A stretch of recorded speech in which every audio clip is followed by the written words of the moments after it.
Imagine if just 3 hours stood between you and a radically transformed life where stress, anxiety, and uncertainty no longer hold you back. What if I told you that the ancient philosophy of Stoicism holds the key to unlocking a more resilient, focused, and fulfilling existence? Join us as we dive deep into Stoicism, exploring practical steps that can reshape your mindset, boost your resilience, and radically alter your life in just 3 hours. Ready to start this life-changing journey? Let's begin. In today's fast-paced world where stress and anxiety seem to be constant companions, many of us are searching for ways to find peace and resilience amidst the chaos. But what if I told you that an ancient philosophy developed over 2,000 years ago could offer us the very tools we need to thrive in our modern lives? This is the power of Stoicism, a philosophy that teaches us how to find contentment and strength by embracing virtue, wisdom, and the understanding that we control our reactions to the external world. In the next 3 hours, we're going to take a deep dive into the heart of Stoicism. We'll explore its origins, key concepts, and the lives of the Stoic philosophers who practiced it. More importantly, we'll uncover practical strategy derived from Stoic teachings that you can apply to your life immediately. These strategies are designed to help you develop mental clarity, emotional strength, and a profound sense of inner peace. By the end of this journey, you'll not only have a deeper understanding of Stoicism, but also practical tools to transform your approach to life's challenges. You'll learn how to turn obstacles into opportunities, stress into serenity, and uncertainty into understanding.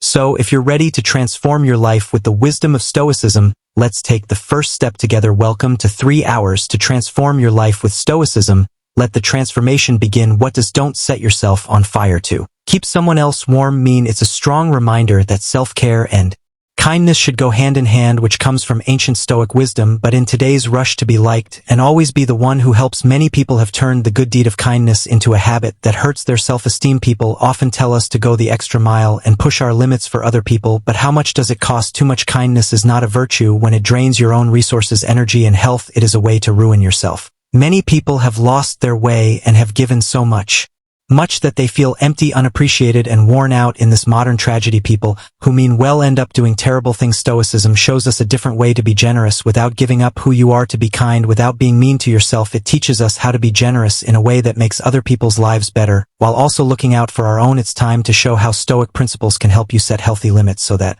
your kindness builds you up instead of draining you. We'll talk about how to give without taking away, love without hurting, and be there for others without leaving our own lives behind. Follow us as we use Stoic wisdom to find the balance between being kind and taking care of ourselves. 1. Don't set yourself on fire to make other people warm. Marcus Aurelius, a wise Stoic philosopher, would warn us not to fall into the trap of unnecessary kindness. Picture yourself as someone who is always willing to help others and never says no. Giving away parts of yourself until there are none left is like that. You turn into someone who is always there for other people, but when you need help you find yourself all by yourself. Being kind to other people is important, but being kind to yourself is even more important. Marcus would always remind us that taking care of ourselves is our first duty. We can't really be there for other people without it. Think about the story of two gardeners who lived next door to each other. One took great care of their own garden, and the other, even though they had their own plot, often helped take care of other people's gardens. Knowing the value of self-care, the diligent gardener gave their garden the right amount of care and resources, making it a vibrant and growing place. This gardener's plot not only brought them joy, but they also had extra food to share with their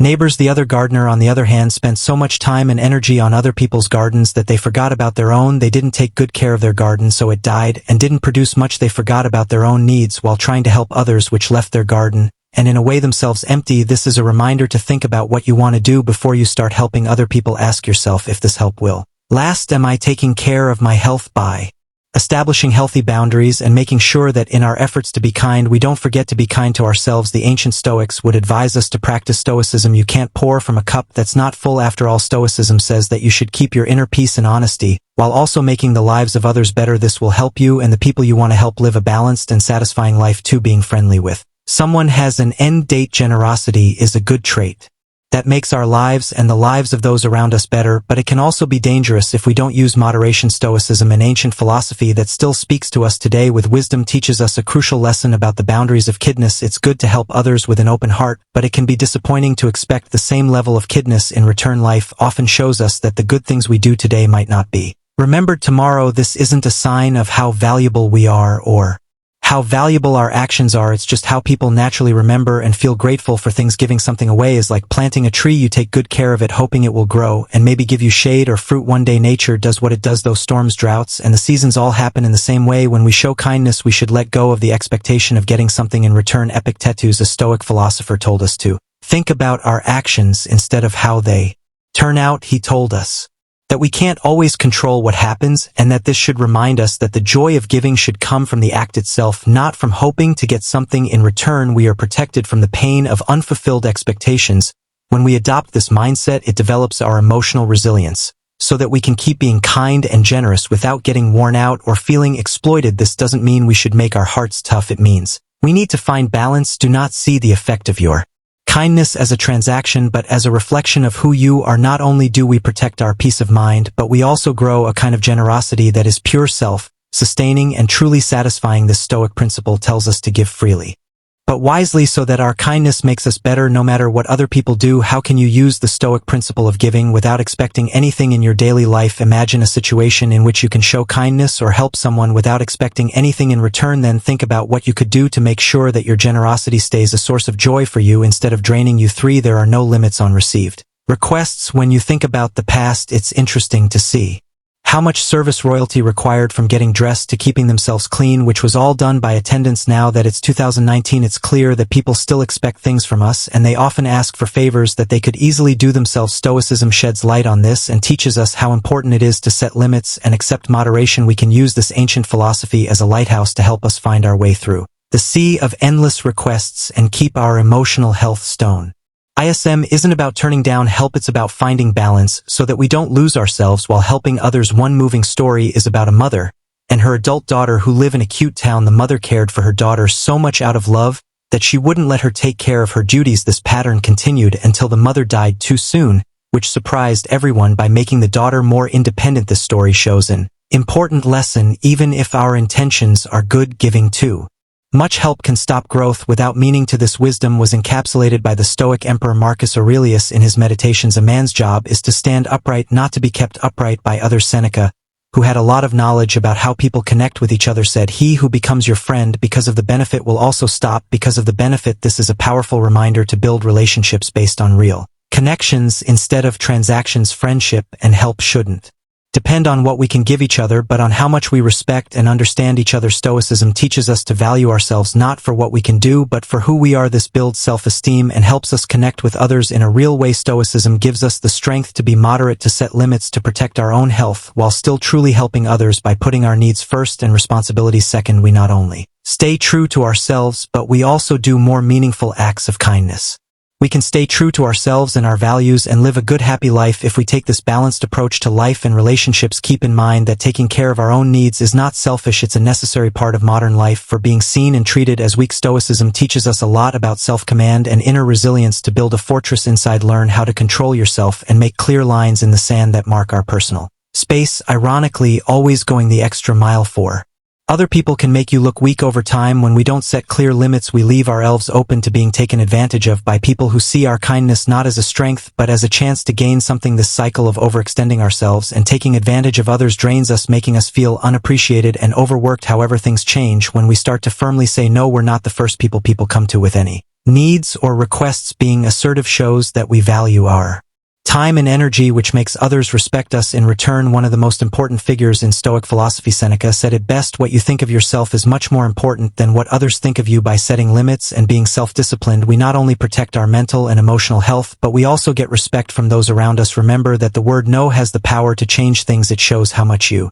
value yourself and how much respect you expect from others. Adopt this mantra and see how it changes the way your relationships work. Promoting respect based on self-worth and dignity. The challenges of implementing this change are real, though being available to everyone often brings in people who need help, leaving you out of the spotlight. When it's time to celebrate as a result of being open-hearted, you might miss out on times of happiness and be stuck as a helper, missing out on times of leisure. This painful realization helps us tell the difference between real connections and ones that are just looking for an easy way to make money. Being mindful about who we give our time and energy to is a Stoic exercise that helps us see the real value of relationships. You may not know this, but setting boundaries is an important Stoic principle that not only makes us happier, but it also makes our relationships better. People often respect us more when we are strong enough to say no. This is a strange but True psychological fact, this contradictory effect shows how self-respect can change things and how important it is to be careful in our relationship. Stoic wisdom not only keeps us from getting burned out, but it also helps us build relationships that are mutually beneficial. Give it a thumbs up if you think you've learned something useful so far. Let's now discuss ways to stay safe from being used by others and from the negative effects of excessive kindness. First, get over your fear of saying no. Think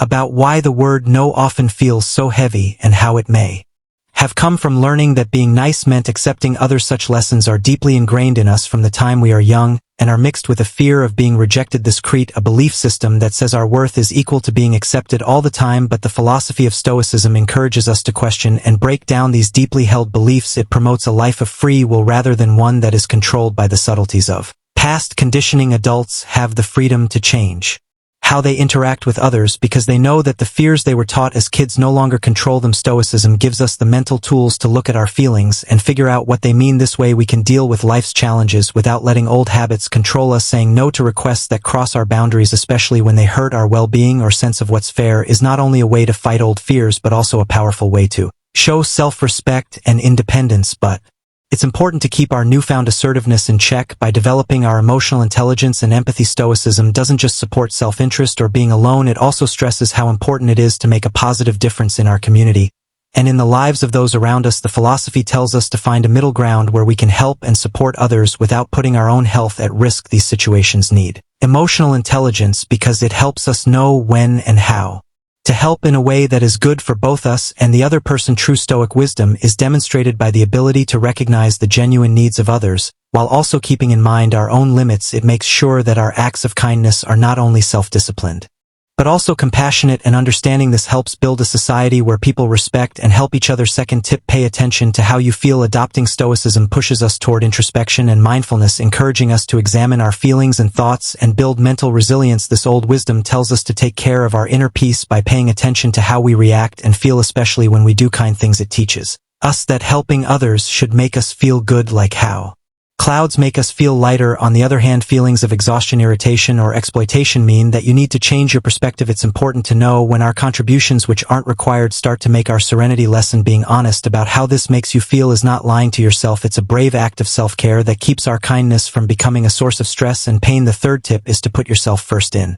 the most obscure fields, it's easy to become a master and forget about our own health. Making time for self-care is essential, just like the Stoic virtues of discipline and self-esteem. Stoicism, after all, is good for the soul and teaches us how to be self-sufficient instead of neglecting yourself. Take care of your physical, emotional, and mental health. Recognize your presence and make your needs more important. You have to give this approach your full attention. Accept yourself completely. Forgive yourself for mistakes you've made in the past and see the coming year as a blank canvas for Stoic renewal. Choose something that will only make you happy and use this time to show how much you love yourself. Hold on to your boundaries and don't feel bad about turning down others. If their demands come into your sanctuary, help them as much as you can while making it clear that your own recovery comes first. Fourth, figure out who will take the risk. Adopting Stoic virtues like self-discipline and discernment gives us the power to tell the difference between relationships that make us feel good and ones that make us feel bad. Dealing with people who are always wanting more, whether it's attention, time, or resources, is like being a nurturer. We get worn out and our energy is sapped by the insatiable. Stoicism teaches us the importance of inner strength and reminds us that change is a door that can only be opened by the self. It is a mistake to think that we can change other people just by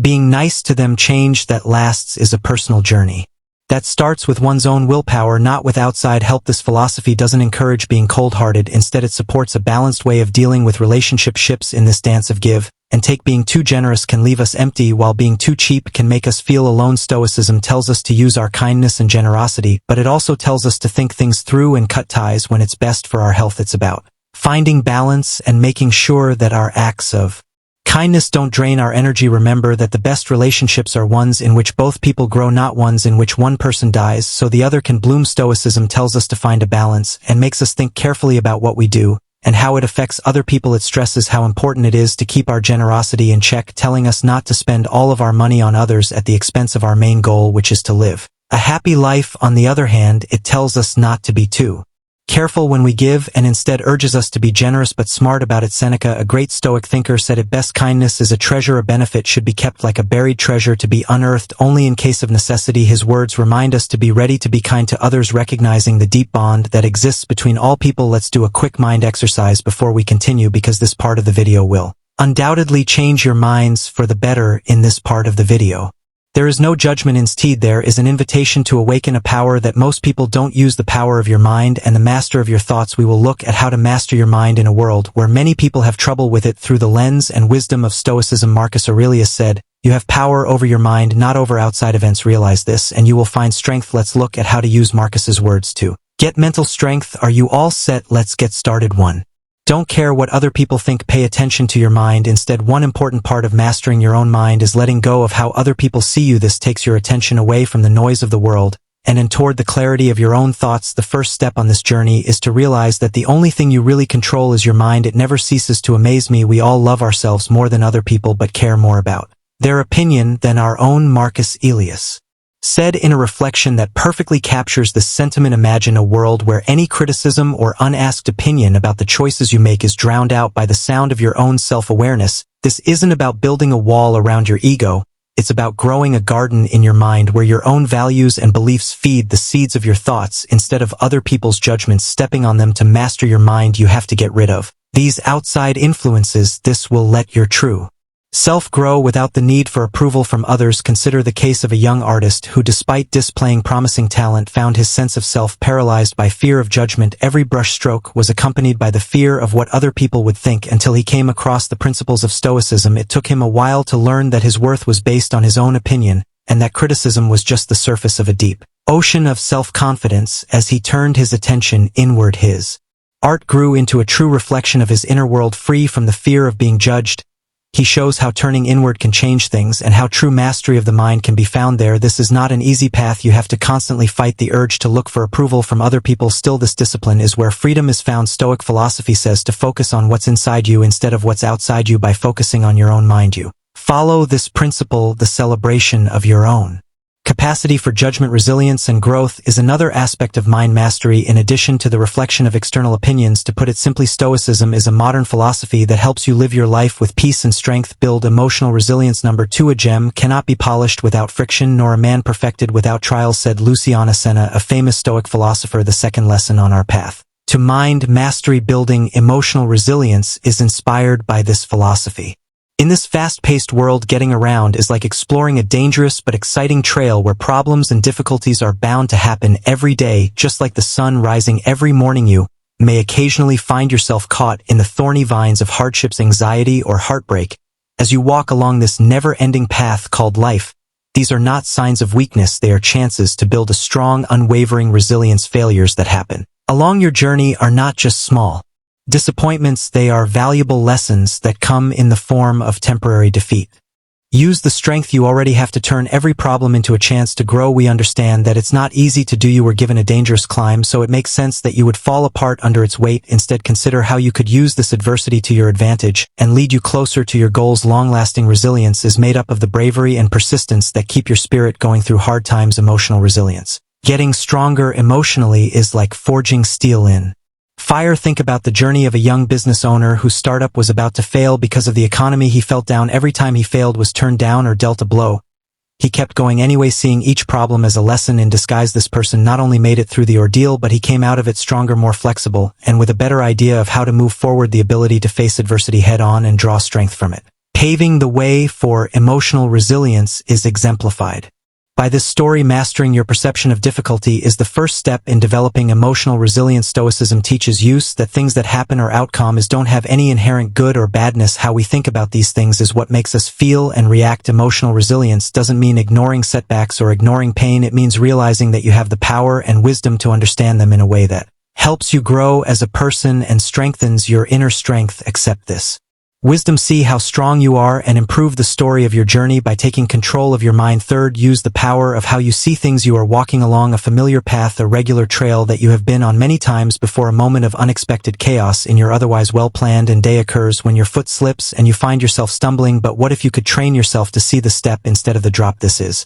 similar to Epictetus's resolute wisdom, who said men are not troubled by things, but by the view they have of things. Perception is like a window to the outside world. It helps us understand what we see. It's simple to forget that we can change how we see the world around us, especially when things are hard or unclear. When life throws you into rough seas, it doesn't always mean you're going to drown. It could just mean you're being given a chance to learn how to swim. You should steer your mind toward thoughts that help you instead of ones that hurt you like an experienced captain guiding a ship through a storm. For instance, if your work presentation didn't go as planned, don't see it as a failure, rather see it as a valuable lesson that improves your ability and resilience for future tasks. This doesn't mean ignoring difficulties or skimming over mistakes. It means acknowledging them without letting them define your sense of self or your abilities to really get good at this art of perception. You need to be patient and practice a lot.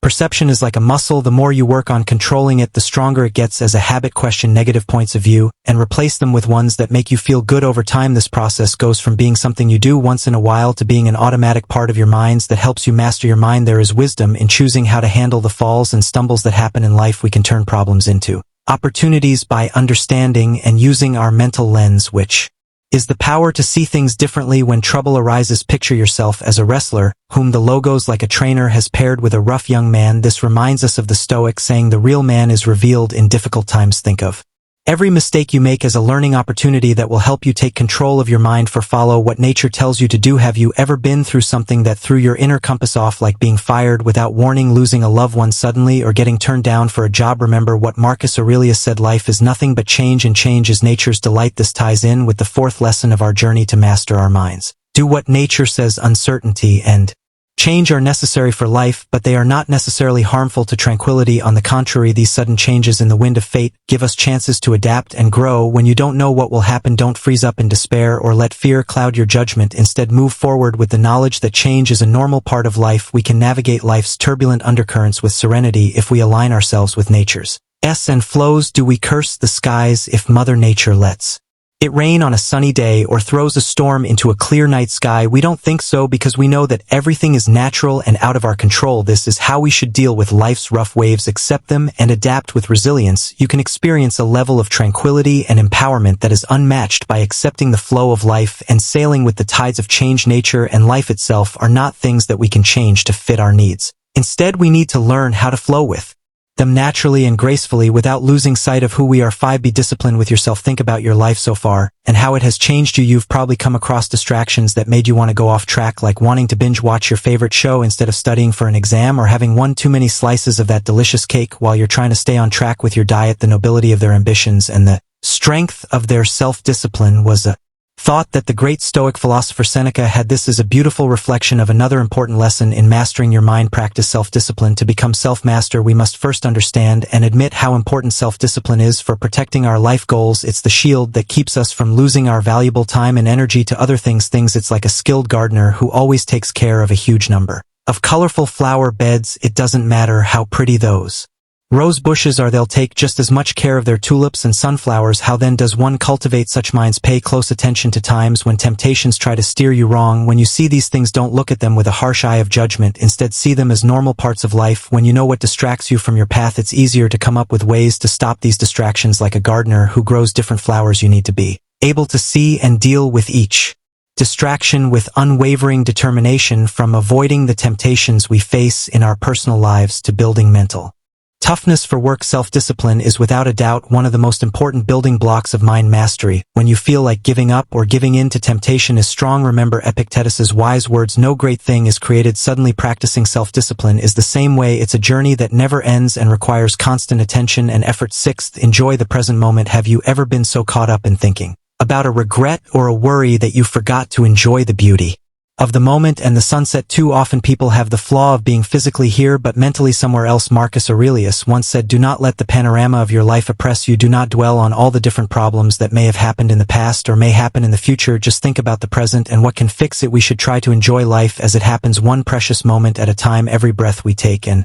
every feeling we have should bring us back to the present moment. Don't think about a finished chapter in the past or an unwritten chapter in the future. These thoughts take away from the power and beauty of living in and enjoying the present. Instead of dwelling on things that are out of your control, enjoy the present and apply your energy to making it better in the here and now. Time doesn't wait for anyone, and it always slips through our fingers, leaving us walking a thin line between our memories of the past and our hopes for the future. To find the real power of life, though, we have to realize that right now is all we have. Let yourself enjoy every sunrise and every compliment you get. Enjoy every cup of coffee you drink and fully engage yourself in every conversation. Enjoy every single moment of the present. It's not enough to just accept what's happening right now. You have to actively immerse yourself in it. It's about enjoying every part of today without letting the shadows of yesterday or the unknowns of tomorrow dim its light at the moment. It's about getting hungry, so live as if you were already living for the second time, and as if you had acted the first time as wrongly as you are about to act now. Says Seneca, mastering your mind begins with mastering this very moment. Follow this philosophy and be amazed at how it can change you as you work to become mentally strong. 7th, make or join a group of people who can help you grow. A hiker by himself or herself, climbing the highest cliff in the middle of a forest that never ends. The view from above might be beautiful, but the journey by yourself can be very quiet. And well, by yourself now instead of that lone hiker. Think of a group of explorers on the same trip. The ordeal seems a lot less scary now, doesn't it? In his timeless Stoic wisdom, Marcus Aurelius said mankind are made for each other, either to teach them better or bear with them. This is a very important lesson for mastering your mind. Communities are supportive places where people with similar interests and values can learn from each other. You can increase the collective force behind each step toward your goals by collaborating with people who have the same goals in mind as you do. An uplifting community is one where people can teach and learn, be inspired and be inspired, and be motivated and be motivated. Let's leave the realm of metaphors for a moment and go on this trip. You see a chance to join a book club. Don't think twice, just do it. You'll be intellectually satisfied and help other people do the same. You meet other people on this journey to mental mastery and you decide to work together with them. As important as it is to grow as a person, it's also important to help others. Building or being a part of communities that support each other's growth is good for everyone. It helps you grow personally and also helps the group move forward. Seneca tells us associate with people who are likely to make you better. In the end, you are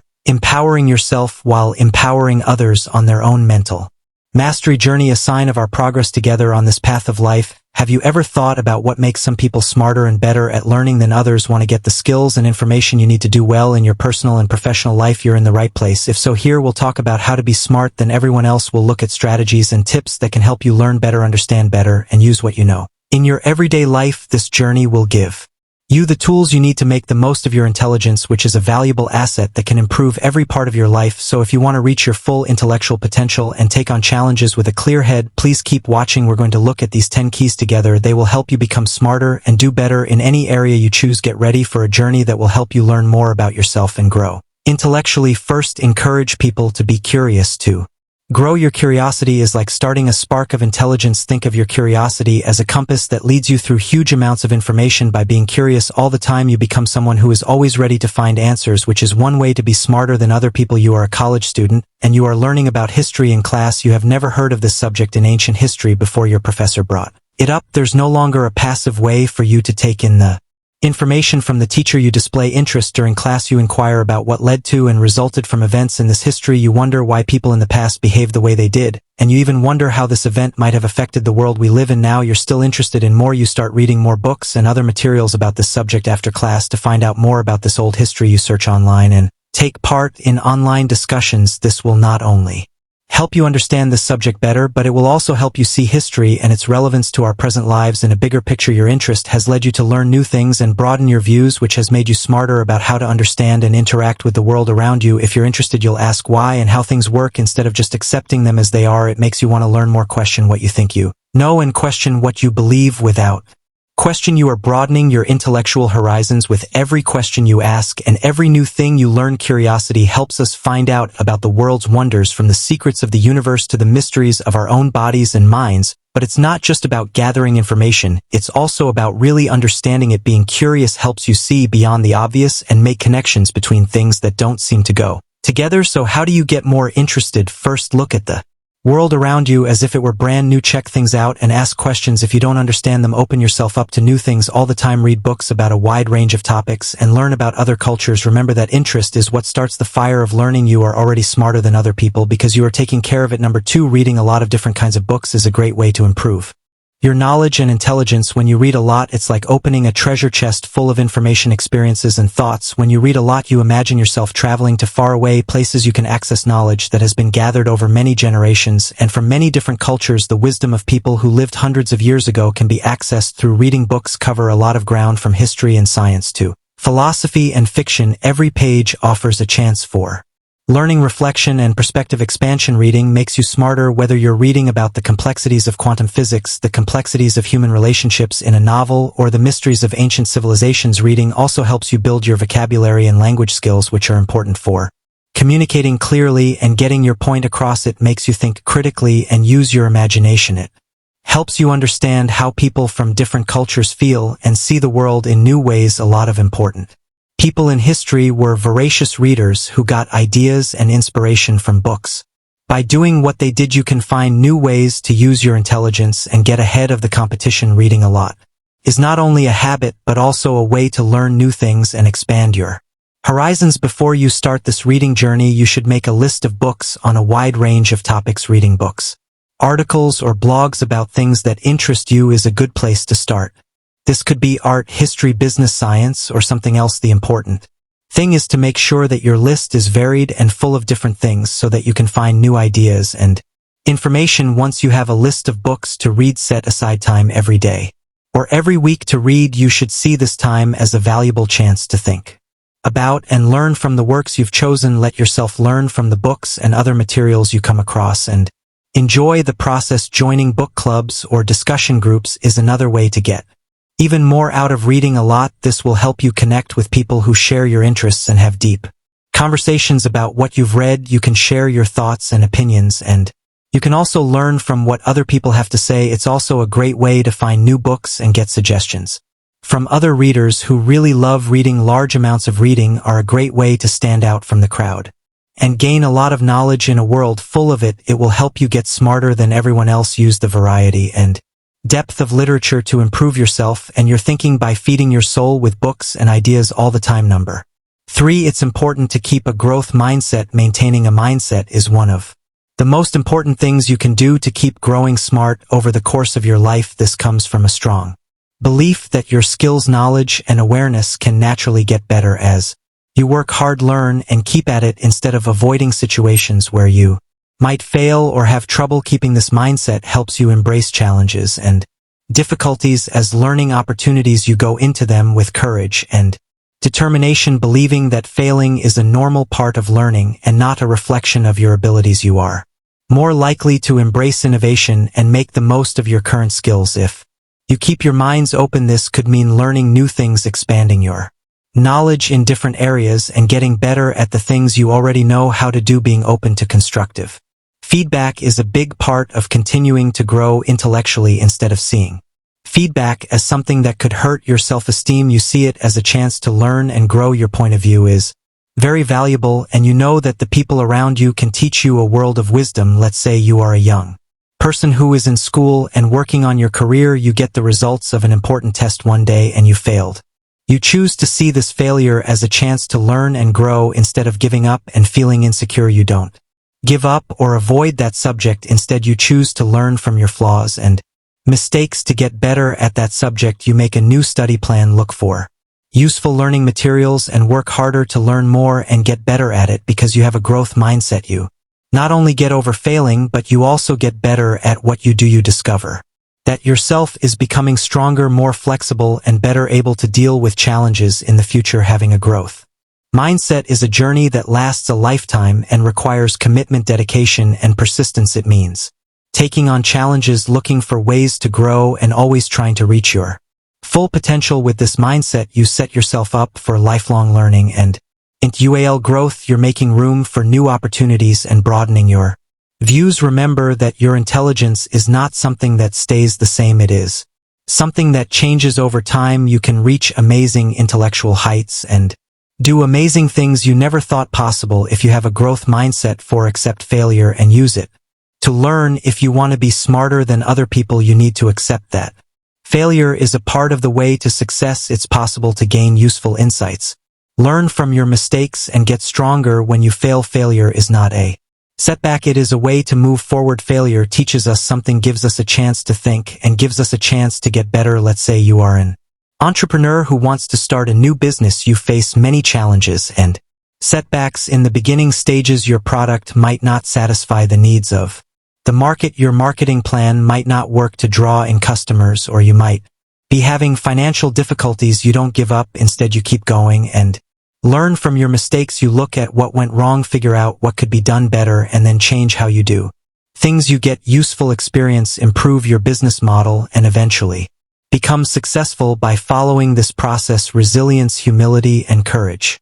are necessary for accepting failure. It means being honest about your flaws willing to listen to feedback and ready to change when you accept failure. You liberate yourself from the fear of making mistakes and allow it to take risks. You think of new creative and flexible ideas more often. Accepting failure also helps you develop a growth mindset, which means you see challenges as chances to learn and improve. Do not forget that failure is not the opposite of success, it is an important part of it. You are not only smarter than other people when you accept failure and learn from it, but you are also setting yourself up for future success. Number 5, learn how to think critically. Critical thinking means being able to look at, judge, and make sense of information in a way that is fair and makes sense. It helps you question what you think you know, see things from different points of view, and make smart choices to get a better understanding of complicated issues and solve problems effectively. You need to work on your critical thinking skills. It means having an open mind, being skeptical, and being intellectually interested. Let's say you are a student doing a project for school. When you get information from different sources that doesn't agree with each other, it can be hard to tell which ones you can trust. You choose to use critical thinking skills. Instead of taking things at face value, you carefully judge the reliability of each source by looking at things like the expertise of the author, the reputation of the publication, and the evidence given. You also have to look at the arguments, find any mistakes in logic, and decide if the conclusions are valid. By doing this, you can tell the difference between information that you can trust and information that you can't. This will help you write a well-thought-out research project that is based on evidence. To improve your critical thinking skills, you need to be intellectually humble, ready to admit when you're wrong, and willing to change your mind if new information comes along. Being intellectually honest, avoiding biases, and trying to think about all the relevant information before coming to a conclusion are also important. Learning how to think critically makes you a smarter and more analytical thinker who can handle the complicated world we live in with ease and confidence. You have more information to help you make smart choices, solve problems, and make a meaningful contribution to society. In conclusion, one of the most important things you can do to get smarter is to learn how to think critically. It gives you the power to think more clearly, reason better, and connect with the world around you in deeper ways. Take on the challenge of improving your critical thinking skills today to reach your full intellectual potential. 6th, learn how to listen actively. Active listening is an important skill for getting things done and growing as a person. It means giving the speaker your full attention, listening carefully, and trying to see things from their point of view. To listen actively, you need to understand, be patient, and keep an open mind. Giving the speaker your full attention means being in the present moment and putting other things aside. Let's say you are in a group discussion with other people from work. You can tell that some of your coworkers are not paying attention when one of them talks about their thoughts on a certain subject. They are looking at their phones, drawing, or having conversations on the side. You don't want to be like them, so you choose to listen actively. You look at the person speaking and nod every so often to show that you are paying attention by not cutting the speaker off or adding your own thoughts. You let them say what they want to say. You also ask clarifying questions and rewrite important points to make sure you fully understand their point of view. By actively listening, you show that you respect the other person and make it easier for people to talk and share their ideas. Listening actively means not only understanding what someone says, but also how they feel and what they want to say. You have to be willing to understand, care about, and see things from the speaker's point of view. You can improve your communication, make your relationship stronger, and learn a lot about other people's thoughts and feelings by practicing active listening. You also become a more thoughtful and caring person who can make meaningful connections and work together with others. In conclusion, active listening is a skill that you need to improve your mind and yourself. It helps you connect with others more deeply, see things from different angles, and understand the world better. So resolve to use active listening in all of your daily interactions and see how your relationships and mind grow. Number 7. Learn how to solve problems. Solving problems is an important part of being smart and learning in order to achieve the desired results. It entails identifying challenges, considering potential solutions, and putting effective plans into action. To get better at solving problems, you need to be creative, persistent, and willing to take risks. It means looking at problems with a positive outlook and believing that you can get past them. So let's say you have a tough problem at work. You're Team is having a hard time meeting a short deadline and it doesn't look like there's a way out. You choose to use your problem-solving skills instead of giving up or feeling overwhelmed. You get your team members together to come up with ideas and figure out different ways to do things. You promote open communication and creative thinking by looking at things from different points of view and questioning what people think they know.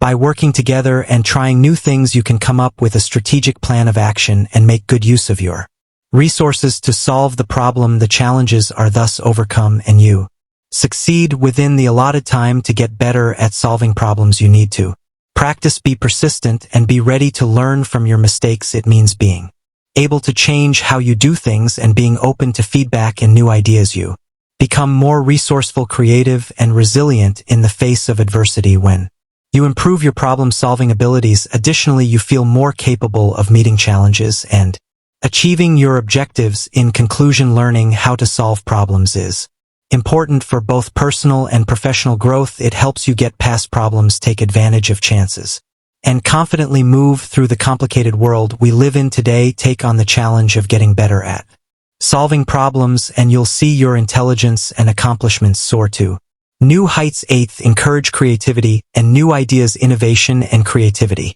are what keep intellectual progress and growth going. They require you to think outside the box, question the status quo, and come up with new ideas and solutions. To encourage creativity and new ideas, you need to keep an open mind, be ready to take risks, and be dedicated to finding out what else is out there. It has to do with letting go of the limits of common sense and embracing the unknown. What if you are an artist who is making a new painting? You choose to try out new mediums and styles instead of sticking to the on you already know how to do. You let go of ideas you already have about what art should be like and let your imagine and saw you find new ways to express yourself and make a masterpiece that moves and inspires other people. When you try new things and look into them to encourage creativity and innovation, you need to make a space that supports curiosity, encourages experimentation, and values different points of view. The goal is to create an environment where people work together and share their ideas and everyone feels like they can contribute and find new opportunities. You can reach your full creative potential and encourage others to do the same by encouraging creativity and new ideas. You also bring about good change and transformation. Your big ideas and forward-looking thinking shape the future. In conclusion, encourage creativity and new ideas is important for both personal and societal growth. It helps you break free from the status quo, push the limits of what is possible, and make a better future for yourself and others. So take on the challenge of making your life more creative and innovative and watch as your mind and impact continue to grow. Building a love of learning is the 9th tip. Building a love of learning is one of the most important things you can do to improve your mind and stay smart throughout your life. It means being interested, eager, and driven to learn new things and improve your skills. To develop a love of learning, you need to keep an open mind, be eager to learn, and be dedicated to improving yourself. Seeing learning as a journey rather than a goal and enjoying the search for knowledge are important parts of this book. Let's say you are a student getting ready for a test. You decide not to see studying as a chore and instead approach it with interest and excitement. You look for new information and ways to learn, and you consider different points of view and ideas. You also push yourself to think critically and creatively by using what you've learned to solve problems and deal with situations in the real world. Because you love learning, you understand the material better and pick up useful skills that you can use outside of school. Being proactive and self-directed in your learning is important if you want to develop a love of learning. Being proactive, setting goals, and looking for ways to improve and grow are all important parts of this. If you develop a love of learning, you will keep looking for new challenges and experiences to broaden your knowledge throughout your life. You also become more flexible, strong, and able to confidently and clearly navigate the complicated world we live in today. To sum up, developing a love of learning is important for both intellectual growth and personal happiness. It helps you reach your full potential, follow your dreams, and live a life with meaning and purpose. So enjoy the process of learning and you will see your intelligence and growth opportunities grow. 10th, surround yourself with people who have different points of view. Surrounding yourself with people who have different points of view is important for both intellectual and Personal growth, it means looking for people with different experiences, backgrounds and points of view, and having an open and honest conversation with them to surround yourself with. Different points of view, you need to be humble, empathetic, and have an open mind. It means realizing that everyone has something useful to offer and that you can learn from other people's experiences and ideas. It's possible that you are working on a project with people from different cultures. You don't stick to the same old ways of thinking and doing things. Instead, you choose to value the different points of view on your team. You ask your teammates for feedback and actively encourage them to share their thoughts and ideas. You also pay close attention to what they have to say and try to understand their points of view and experiences. You can use your team's collective wisdom to come up with new solutions that are based on different points of view by working together and talking to each other too. Surround yourself with different points of view. You need to leave your comfort zone and be open to talking to people who are different from you. It's about removing obstacles and building bridges, promoting empathy and understanding, and making society more fair and open to everyone. When you surround yourself with people who have different points of view, you broaden your horizons, test your assumptions, and see more of the world. You also grow more caring and understanding, which makes you better able to make relationships stronger and change the world for the better. Surrounding yourself with people who have different points of view is important for intellectual growth and societal progress. It helps people from different backgrounds understand and care about each other better by broadening their horizons and challenging their assumptions. So look for chances to interact with people who are not like you, and you will see your knowledge and influence grow. How would you like to live your life? Even though this question seems simple, it gets to the heart of who we are and forces us to face the cycles of mediocrity, disappointment, and overthinking that have trapped generations in a web of unrealized potential. This quiet time to think about yourself is where the path to greatness starts, not by making big promises or setting lofty goals, but by making a deep, unwavering promise to yourself, a promise to change, to grow, and to break out of the never-ending cycle that has trapped us. Stoic philosophers who had a deep understanding of what it means to be human gave us a way to get through this dangerous terrain by following the timeless wisdom of Stoicism. Epictetus said, "First say to yourself what you would be, and then do what you have to do," which sums up the main idea of Stoic philosophy. This is about aligning our very selves with the virtues of wisdom, courage, justice, and temperance, not just about defining our goals. This is an action call and a reminder that greatness is not given but made through the choices and actions we make every day. In this way, Stoicism is not just accepting what happens, it is an active participation in life, a promise to live by the values we value even when our lives are chaotic and under a lot of pressure. There will be setbacks, disappointments, and a lot of overthinking on the way to becoming a great person. The Stoics said that the first step to becoming great is to think about yourself and tell yourself what you want to become. But this isn't just about making plans or goals, it's about figuring out how to be the kind of man you really want to be, in line with nature and virtue. You have to picture the version of your character who always does the right thing no matter what the world's chaos, pressures, and temptations are alike. By Stoic philosophy, this is the real start of a committed life where all of your thoughts and actions are in line with this better version of yourself. Let this be our rallying cry to break free from the chains that hold us back and to rise with courage and conviction and build a legacy of excellence that goes beyond the limits of our past. When we take mindful steps, make decisions with purpose, and face challenges with unwavering resolve, we not only set ourselves up for success, but we also encourage those around us to start their own journey of change. Let's say goodbye to mediocrity and take a bold step into a future full of opportunity, meaning, and unmatched success. The first lesson is that perception is reality and inner peace is based on this. The first and maybe most important thing that Stoicism teaches us is how powerful our thoughts are. Being able to stay focused on our inner compass is very important. In a world full of distractions and outside pressures, we have the power to challenge the status quo, rise above mediocrity, and make a way for greatness when we are in charge of our thoughts and feelings. The first step to breaking out of the cycle of mediocrity and becoming a great person is to realize that our perceptions have the power to change our reality. We give ourselves the tools we need to handle life's challenges with poise and resilience by adopting the Stoic principles of emotional mastery. Reason and focus. This path isn't simple, and there are things that could get in the way. However, we grow and change as a result of the challenges we face. We can choose to see challenges as insurmountable obstacles or as chances for development and learning at any given time. This choice, which may not seem important by itself, has a big impact on the course of our lives. We can prepare for the ups and downs of life by adopting the Stoic practice of seeing challenges as opportunities for growth. This change doesn't just affect how we think about life, it also changes how we actually live it. We stop seeing each day as a set of problems that need to be solved and start seeing it as a chance to practice good qualities like patience, resilience, and courage. This lesson challenges us to rethink how we relate to the world.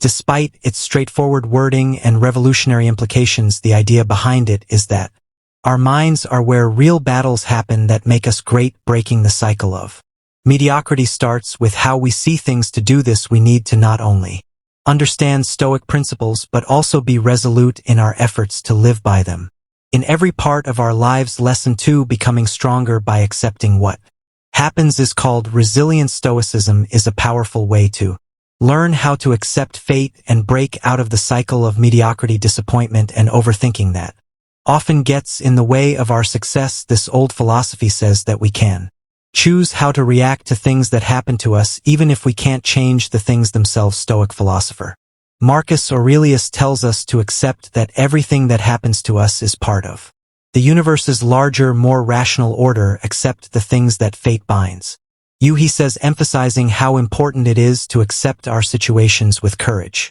and tranquility. This acceptance is not a passive giving up, it is an active participation in life. Accepting fate is more than just putting up with life's ups and downs. It means recognizing where we are now and striving for excellence within those limits. It means actively appreciating them as important parts of our growth. This viewpoint challenges us to see every setback and disappointment as a chance to put virtues like patience, resilience, and perseverance into practice. Because of this, we change how we feel about failure so that we don't see it as the end but as a step toward success. This change in how people think is very important for breaking the cycles of hopelessness and underachievement that last for generations. Failure teaches us that our power is not in avoiding it but in how we deal with it, which helps us develop a mindset that is focused on learning and getting better all the time. In addition, this lesson from Stoicism tells us to stop overthinking, which stops us from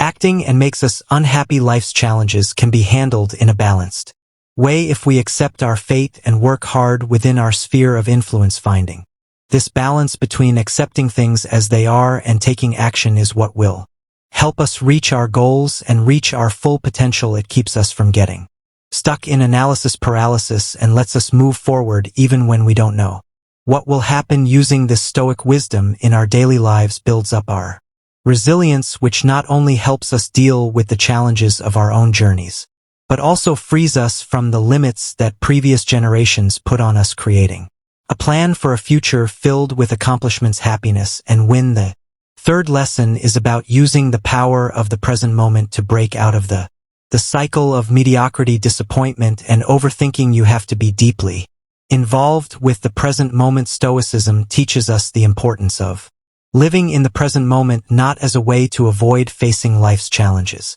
but as a way to do so with clarity and focus. Seneca, a famous Stoic philosopher, said true happiness is to enjoy the present without worrying about the future. This wisdom encourages us to change our focus from what was or what might be to what is. We can free our minds from the web of overthinking that keeps us stuck in imagined futures and past regrets by focusing on the present. This lets us act decisively and effectively. To embrace the present moment is not just to passively acknowledge it, it means to actively interact with it. As a Stoic, we must carefully watch our thoughts, actions, and feelings to figure out which ones we can change and which ones we have to accept.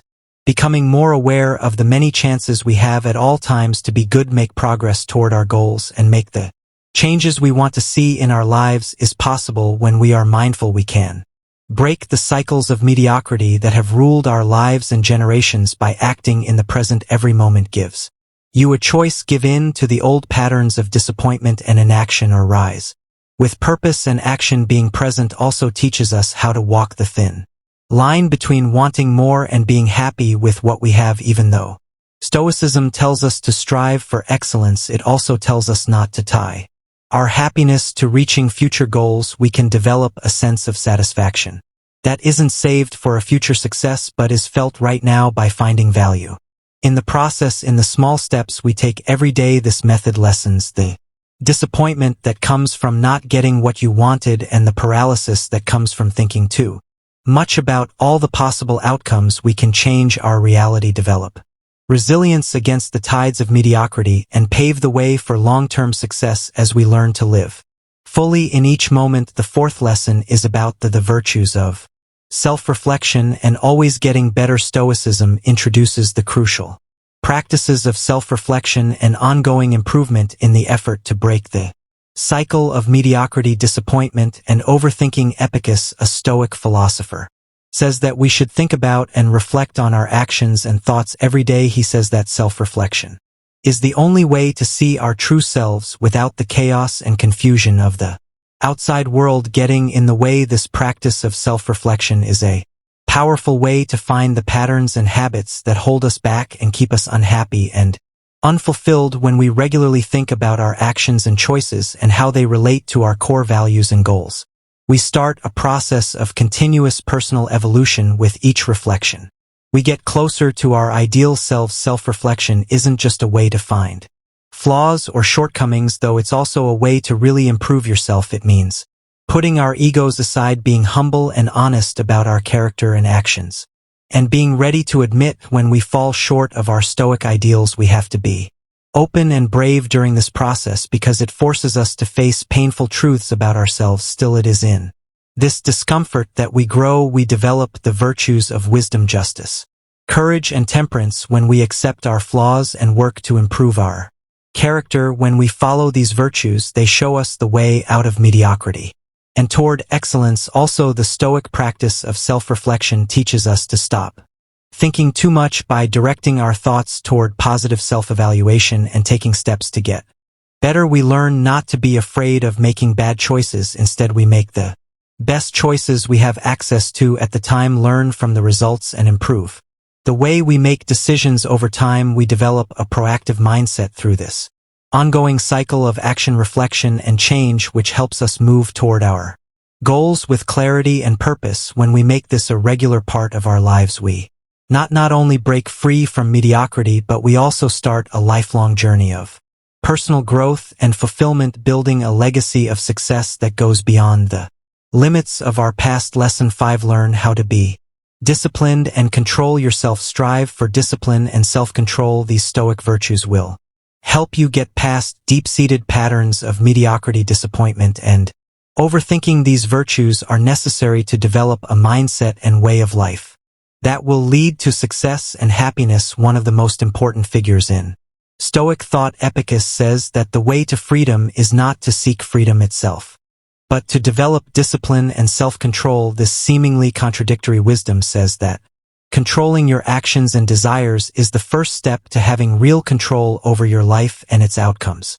By following strict rules in our daily actions, thoughts, and routines, we give ourselves the tools we need to break free from the chains of laziness and procrastination that keep us from reaching our goals. In the Stoic sense, discipline is more than just following rules or schedules without question. It's about putting yourself in a state of balance that fits with your values and goals. It takes work to pick the harder right over the easier wrong, to wait for bigger rewards instead of smaller ones, and to stay focused when life is full of distractions. Our ability to self-regulate and organize ourselves is what helps us handle life's challenges with grace and direct our efforts effectively toward our goals. That being said, self-control is the skill of managing your feelings and wants in a way that helps your progress instead of getting in the way. It means having the inner strength to resist temptations in the short term in order to achieve long-term success. Also, learning discipline and self-control is a powerful way to treat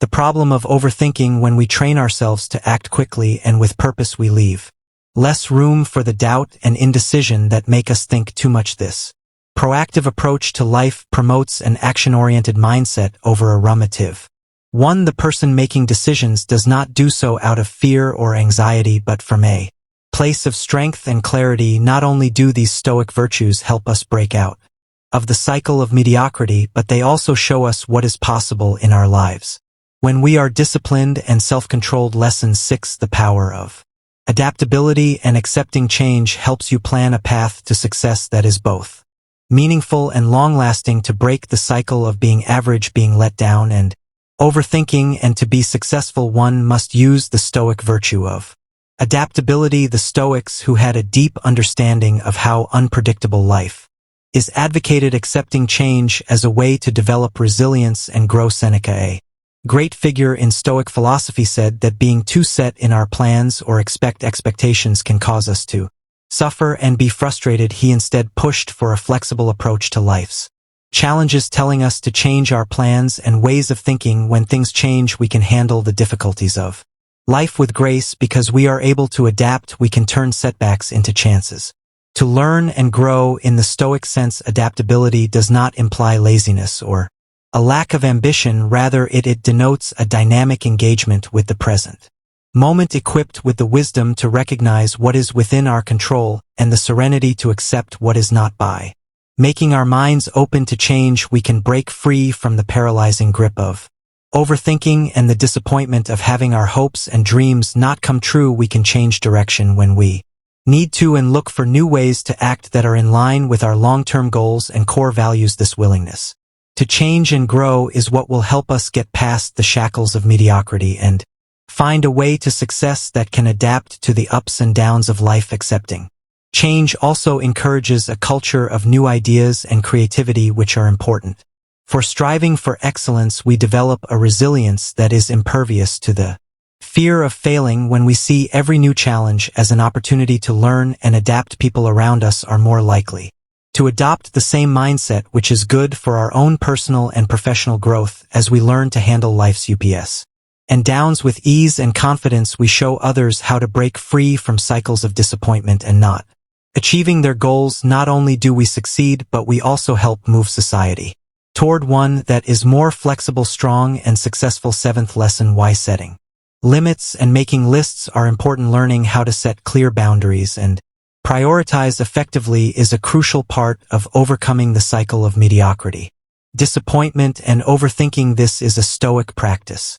Stoicism, which stresses living in harmony with nature and focusing on what's important, teaches us how important it is to know the difference between what really matters and what doesn't. In his Meditations, Marcus Aurelius tells us to focus our minds on what we can control. He suggests that we direct our actions, thoughts, and energies toward the things that are most important to us. With this method, we have to carefully consider our commitments and choose to only do things that are in line with our core values and help us reach our long-term goals. By putting limits on our time and energy, we keep ourselves from getting caught up in things that will only make us mediocre. Prioritizing is more than just getting rid of things that aren't important. It's also about choosing where to put our attention and energy to get the most out of them and feel the most fulfilled. According to the Stoic principle, we should live our lives on purpose, making choices that will lead us to success. To do this, we have to say no to some opportunities and tasks, not out of fear or laziness, but because we know our resources are limited and need to be used wisely. Setting priorities helps us deal with the demands of life with clarity and purpose, making sure that the things we do help us grow personally and professionally. This structured way of living also helps people who can't make decisions because it gives them a clear framework for doing so. It's easier to make decisions when we know what's important to us and what our limits are. This clarity clears out the mental clutter that often keeps us from making decisions and putting things off, letting us move forward with confidence. Setting limits and making lists of things to do helps us live a life with meaning and excellence, breaking the cycle of mediocrity and laying the groundwork for long-term success. This lesson from Stoicism not only helps us reach our goals, but it also makes sure that we do so with wisdom, self-respect, and peace of mind. Lesson 8: using failure as a building block for success. Changing how we feel about failure is a key part of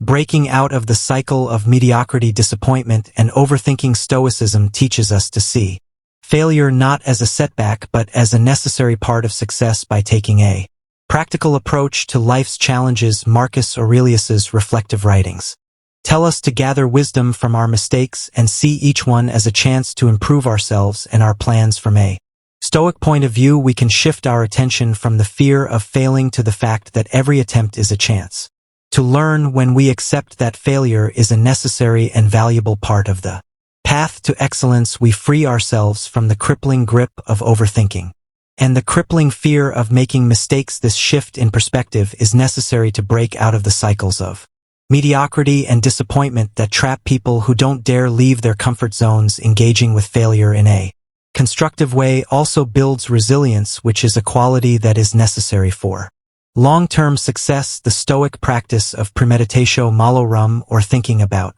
bad things that might happen, helps us be calm and determined when things go wrong. It helps us prepare for problems and setbacks, not so we can dwell on them, but so we can come up with ways to get past them. This proactive approach makes sure that when we fail, we don't give up, but are instead ready to look at what went wrong, learn from it, and move on with more strength and understanding. When we see failure as a stepping stone instead of a problem, it changes our path to success into a journey of constant growth and self-improvement. Achieving great things and being happy is possible by breaking the cycle of mediocrity. Lesson 9. Adopting the Stoic principle of being self-sufficient is a key to success. The Stoic principle of self-sufficiency is deeply intertwined with the process of overcoming the cycle of mediocrity, disappointment, and overthinking. Stoicism teaches that the only way to truly be free and powerful is to depend on yourself for happiness and satisfaction instead of looking for it in other people's approval or accomplishments. This idea, supported by philosophers like Seneca and Epictetus, advises us to build an inner fortress of strength and peace from which we can draw resilience and inspiration. By working on being self-sufficient, we give ourselves the tools to handle life's ups and downs calmly, making sure that our happiness and success are not dependent on how things change in the outside world. To break free from the chains of mediocrity, this shift in mindset is essential. It takes us away from the never-ending search for external rewards and toward a more meaningful, virtue-driven life, a sense of clarity and purpose that is crucial for overcoming overthinking and indecision. Is also fostered by the practice of self-sufficiency. When we know that we have everything we need to be happy and successful, it's easier to make choices. We are less likely to be swayed by other people's thoughts and expectations, and more likely to follow the paths that are in line with our own true values and goals. Being able to think and act on your own is a big part of making a successful life that goes beyond the mediocrity that societal norms and personal insecurities force on you. Through the Stoic practice of self-sufficiency, we not only gain the courage to define success on our own terms, but we also gain the resilience to support it in the face of setbacks. 10th lesson. How to get past being stuck in analysis by taking mindful action in order to break out of the cycle of mediocrity. Why disappointment and overthinking. Stoicism offers the idea of mindful action, which can change everything. This principle emphasizes how important it is to make decisions and work on tasks with full awareness and purpose rather than letting regrets from the past or worries about the future take our attention away. Marcus Aurelius is a famous example of the Stoic philosophy. This way of life says that we should do everything with a clear mind and a clear focus so that our energy is directed toward meaningful goals. This kind of mindfulness in action helps us get over the paralysis that comes from overthinking. It frees us from the chains of not making a decision or putting things off, which keep us stuck in a life of mediocrity. By making it a habit to be fully present in our activities, we not only become more efficient and effective, but we also get more pleasure from them. Additionally, practicing mindful action helps us feel more connected to our duties and tasks, which leads to a more enriching and satisfying level of engagement. This Stoic way of thinking lessens the disappointment and disillusionment that come up when our actions don't match up with our values. Making sure our actions are in line with our strongest beliefs makes each step a reflection of who we really are and gives our lives a sense of integrity and Coherence. By practicing mindful action, we learn to handle the challenges of our goals with poise and determination, seeing possible setbacks as chances to grow. By doing this, we not only break out of the cycle of mediocrity, but we also start on a path to success that is marked by honesty, meaning, and a deep sense of accomplishment. We should carry the torch of enlightenment with us as we learn from the timeless wisdom of Stoicism. It can help us see our way out of the darkness of mediocrity, disappointment, and overthinking. To be successful, you don't need to have no problems. What you need are the strength, resilience, and clarity to get through each one. By practicing the Stoic virtues of mindful action, adaptability, self-reflection, and living in line with our true nature, we can redefine success on our own terms and turn our goals into real achievements. The ancient wisdom of Stoicism offers a very different way to live in a world where telling everyone everything about our lives has become normal. The Roman Emperor Marcus Aurelius and the Stoic philosophers Epictetus and Seneca taught us lessons that have stood the test of time. They taught us how important it is to keep some parts of our lives private. Their lessons teach us to treat life's experiences with respect and tranquility, understanding that not everything should be made public. Let us examine 7 aspects of life that, in accordance with Stoic wisdom, are best kept private in order to help us live a life of virtue, resilience, and inner peace. The first one is your inner citadel. Marcus Aurelius introduced us to the idea of the inner citadel, which is a stronghold inside us where we can find safety and strength no matter what is going on around us. Our most private reflections, struggles, and victories take place in this personal sanctuary. There is an unmatched level of privacy there where the outside world can't see what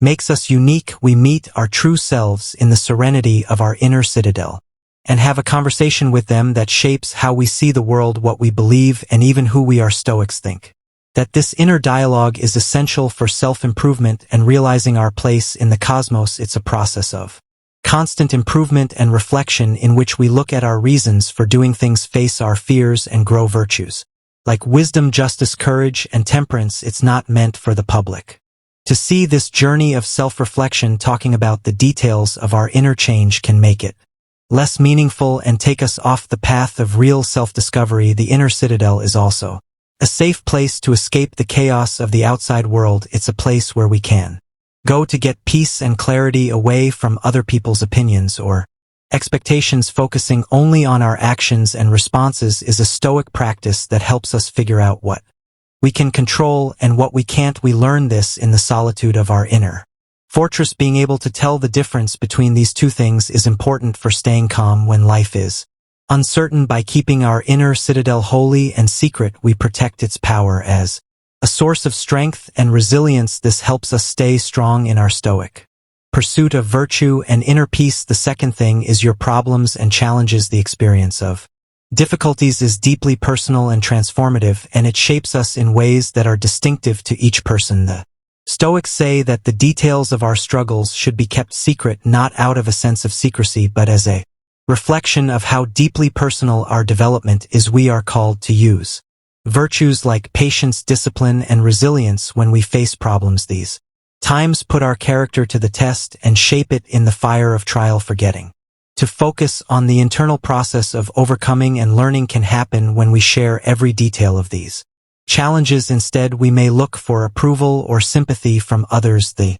Stoic way of thinking tells us to take our problems to heart, think deeply about them, and use them to grow as people, recognizing that the real value of adversity lies in the strength and wisdom we gain from it. It is a process that requires introspection and self-reliance. Additionally, keeping our adversity private protects our pride and gives us control over the story we live in a culture that often makes suffering seem exciting. So facing our battles with calm determination without needing public praise or recognition gives us a quiet sense of dignity. This doesn't mean we shouldn't ever ask for help or support. It just means that the specifics of our struggles are ours to own and work through. By doing this, we follow the Stoic principle of focusing on what we can change, how we think, what we choose, and how we respond to adversity. Stoics believe that keeping our challenges and difficulties to ourselves is not a sign of loneliness, but rather a testament to the fortitude of the human soul. It reminds us that we often grow in the quiet parts of our lives when no one is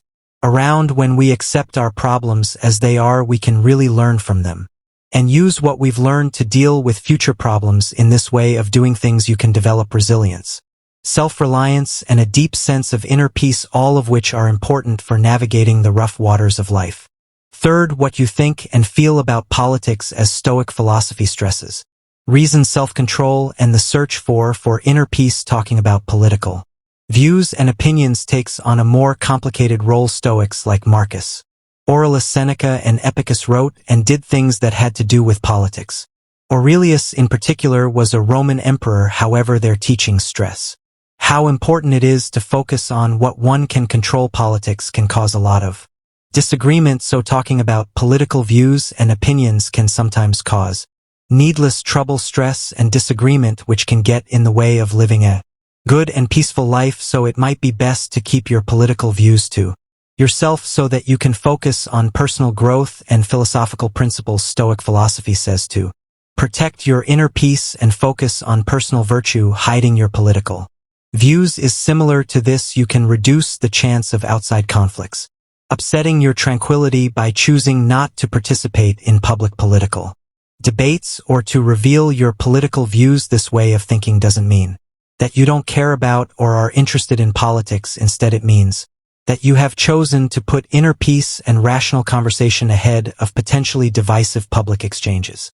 Keeping political views and opinions to yourself also makes it easier to interact with others in a more open-minded way, which can help build community spirit that goes beyond political differences. This action shows the Stoic principle of cosmopolitanism, which says that all people are part of the same community based on mutual respect and understanding. Instead of conflict and division, we make room for dialogue that focuses on shared human values and collective progress when we don't wear our political beliefs on our sleeves. This way of thinking encourages us to actively listen and think about things from different points of view, which helps us understand and relate to others better. By doing this, we not only uphold the Stoic virtues of wisdom and justice in our interactions with others, but we also help build a society where people's differences of opinion don't get in the way of our pursuit of the common good and our humanity. Stoics believe that ideas should be discussed rationally and ideas should be judged on their own merits. Keeping political views private respects this belief. Stoicism encourages people to understand and care about others, and it tells them to listen and think instead of trying to convince or follow the crowd. Choosing to keep your political opinions private can be a way to uphold Stoic ideals of wisdom and temperance in a time when political discussions can quickly become polarized and disconnected from constructive debate. The fourth thing is your plans and goals. Stoic philosophy, which Marcus Aurelius and his followers followed, stressed how important it was to live a good life based on reason and virtue, focusing on actions rather than words. Stoics say that our plans and goals should also be kept secret. Because of this principle, Stoics place a high value on resilience, patience, and adaptability, because the path to our goals is frequently riddled with uncertainty and challenges. By keeping our plans and goals to ourselves, we can stay focused and maintain our inner tranquility while pursuing them without being sidetracked by other people's expectations or early scrutiny. Stoics believe that the only thing we can really control is our own thoughts and actions, which is why they say to keep your ambitions private. When we make our goals public before we're ready, we open ourselves up to opinions and possibly negative feedback, which can weaken our resolve or make us question our path. Also, the Stoic practice of focusing on the present and what we can change is harmed when we worry too much about what we will do in the future or what other people will think of us. The act of working toward a goal is just as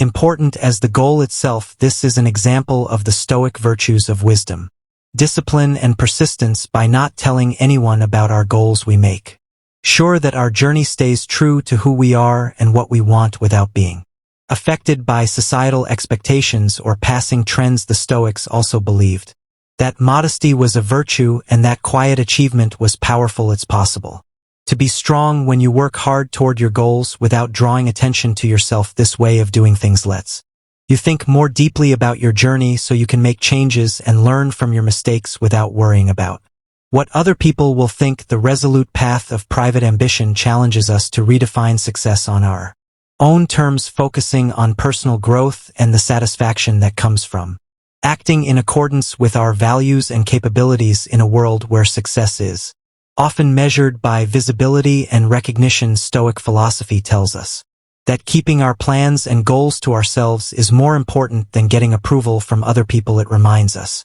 that the journey itself, the challenges we face, the virtues we develop, and the wisdom we gain along the way are what make true achievements so special. This method not only protects our mental and emotional health, but it also makes us more determined to reach our goals. We give ourselves the space and freedom to pursue our goals with honesty, focus, and a strong sense of purpose. When we follow the Stoic practice of privacy in our plans, we get the clarity and strength we need to find true and lasting happiness in the quiet of our own work. 5. The times when you feel most vulnerable. It might not make sense for someone to be vulnerable at times in Stoic philosophy, which stresses building personal virtue and resilience. Marcus Aurelius, Seneca, and Epictetus, among other Stoics, recognize the value of facing our own weaknesses and fears as a path to development and self-understanding.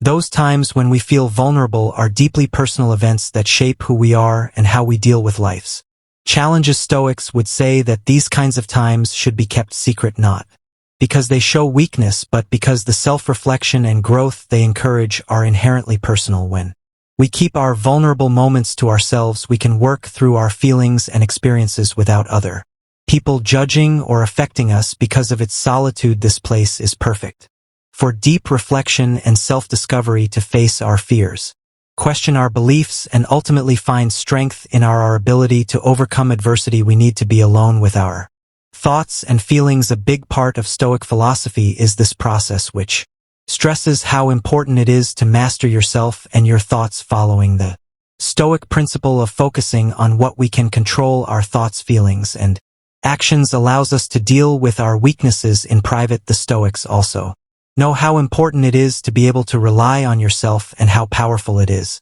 to face our weaknesses without looking for approval or sympathy from others.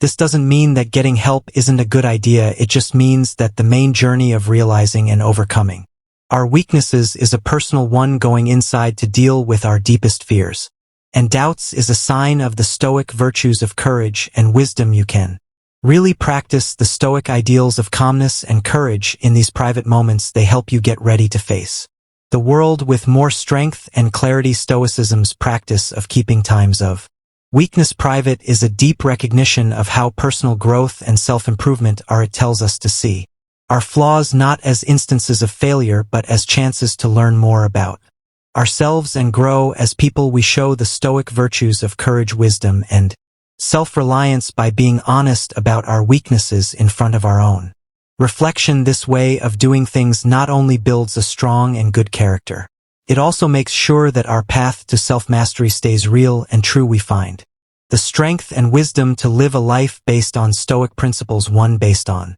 virtue and the pursuit of personal excellence, when we are alone and feeling weak. Number 6. How much money you have. Stoic philosophy offers a different perspective on the issue of financial status in a world where wealth and financial success are often displayed and openly discussed. Stoics like Marcus Aurelius, Seneca, and Epictetus say that virtue, wisdom, and contentment are more important than wealth and other things that people can see. Stoics believe that person's character and their pursuit of a good life are more important than the things they own when it comes to true wealth. Because of this, it is best to keep the details of one's finances private, whether they are rich in debt or somewhere in between. This method encourages modesty, stops pointless comparison, and keeps the attention on what really matters: growing as a person and living an ethical life. Stoic philosophy says we should focus on what we can control, like our character, actions, and how we deal with life's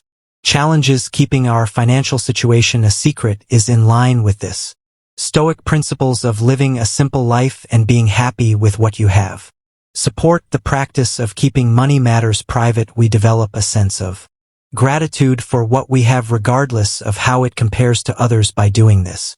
This way of thinking encourages a simple life where happiness isn't tied to money, but to the quality of our relationships, the pursuit of wisdom, and the practice of virtue. Stoic advice to keep financial information private also makes sure that Interactions aren't tainted by assumptions or biases. This makes it possible for relationships to grow deeper and more meaningful based on mutual respect, understanding, and shared values. Today, people are very focused on getting things they want. This way of doing things reminds us of the Stoic belief that a person's worth is not in their money but in their character and virtues. By putting privacy about our money first, we embrace a way of life that measures success in personal growth, contributing to the well-being of others and the pursuit of wisdom. This supports the Stoic idea that real wealth is found in the quality of our lives and relationships, not the amount of things we own. Number 7. Your complaints and anger. Personal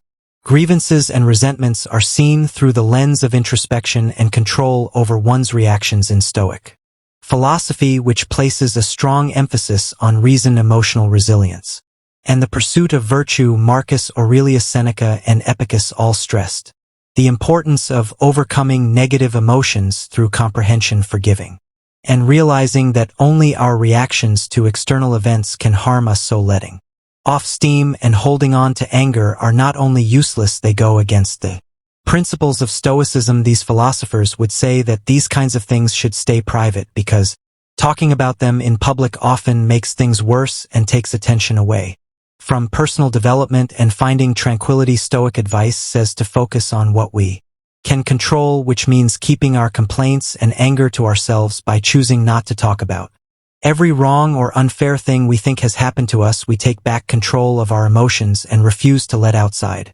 events control us. By doing this, we are encouraged to think about what our problems are, work on solving them within ourselves, and learn to forgive others and ourselves in order to maintain our composure and peace of mind in the face of life's unavoidable challenges. This process helps us develop emotional maturity and character. The Stoics also thought that actions spoke louder than words. The virtues we want to grow are shown by how we handle our complaints in private and how we show resilience and forgiveness through our actions in addition to being good for our own health. This way of thinking might also make the people around us think about how they react and maybe take a more calm approach to their problems. Stoic advice to keep our complaints and anger to ourselves teaches us the value of resolving problems within ourselves and the power to control how we react to things that happen in the outside world.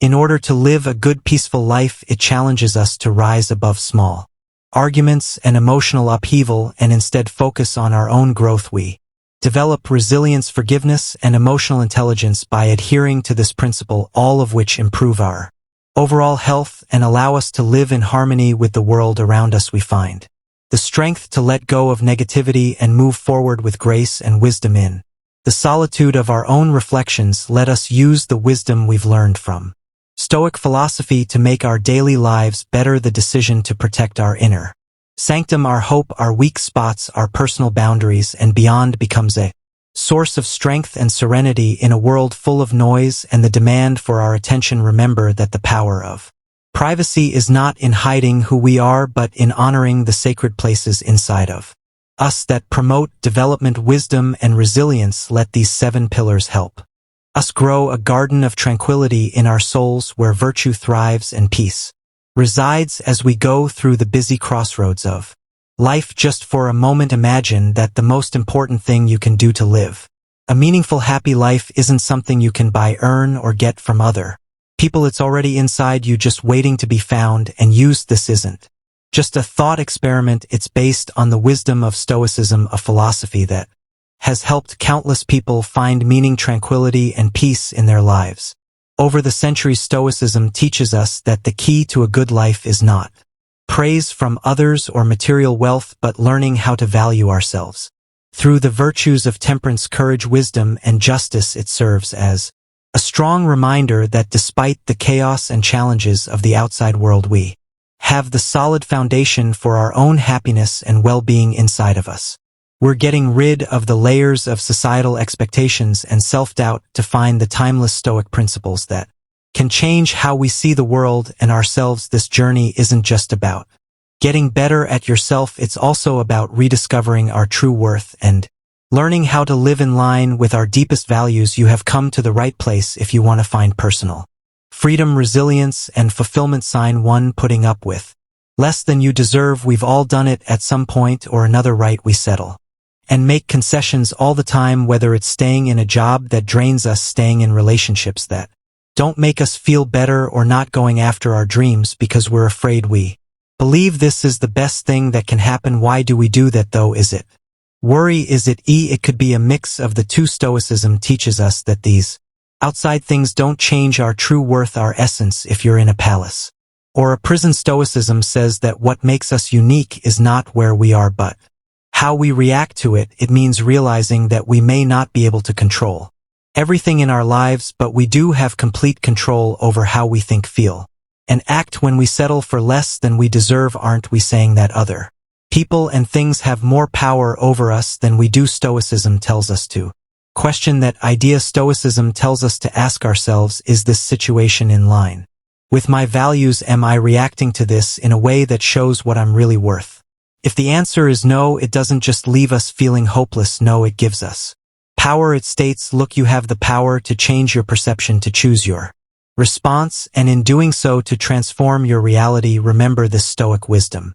The next time yourself starts to accept less than you deserve, you are not your job title, your relationship status, or the size of your bank account. Remind yourself of this. Your worth depends on how well you can stick to your values and always act with courage, wisdom, and honesty, no matter what. We shouldn't blame ourselves for our problems. Instead, we should give ourselves the tools to see and take control of the things we can change. Let's not settle for less, not because we think we deserve it or are cocky, but because we know how valuable we are. The strength and resilience that come from knowing who we are and what we stand for will help us face life's challenges. This is how Stoics live. When we do it, we don't just live, we thrive. Sign 2, playing down your accomplishments. Why? Because recognizing our successes isn't just a way to feel good about ourselves, it's also a way to honor the hard work, discipline, and persistence that got us there. It has to do with keeping our promises, to follow through on our goals and values. Let us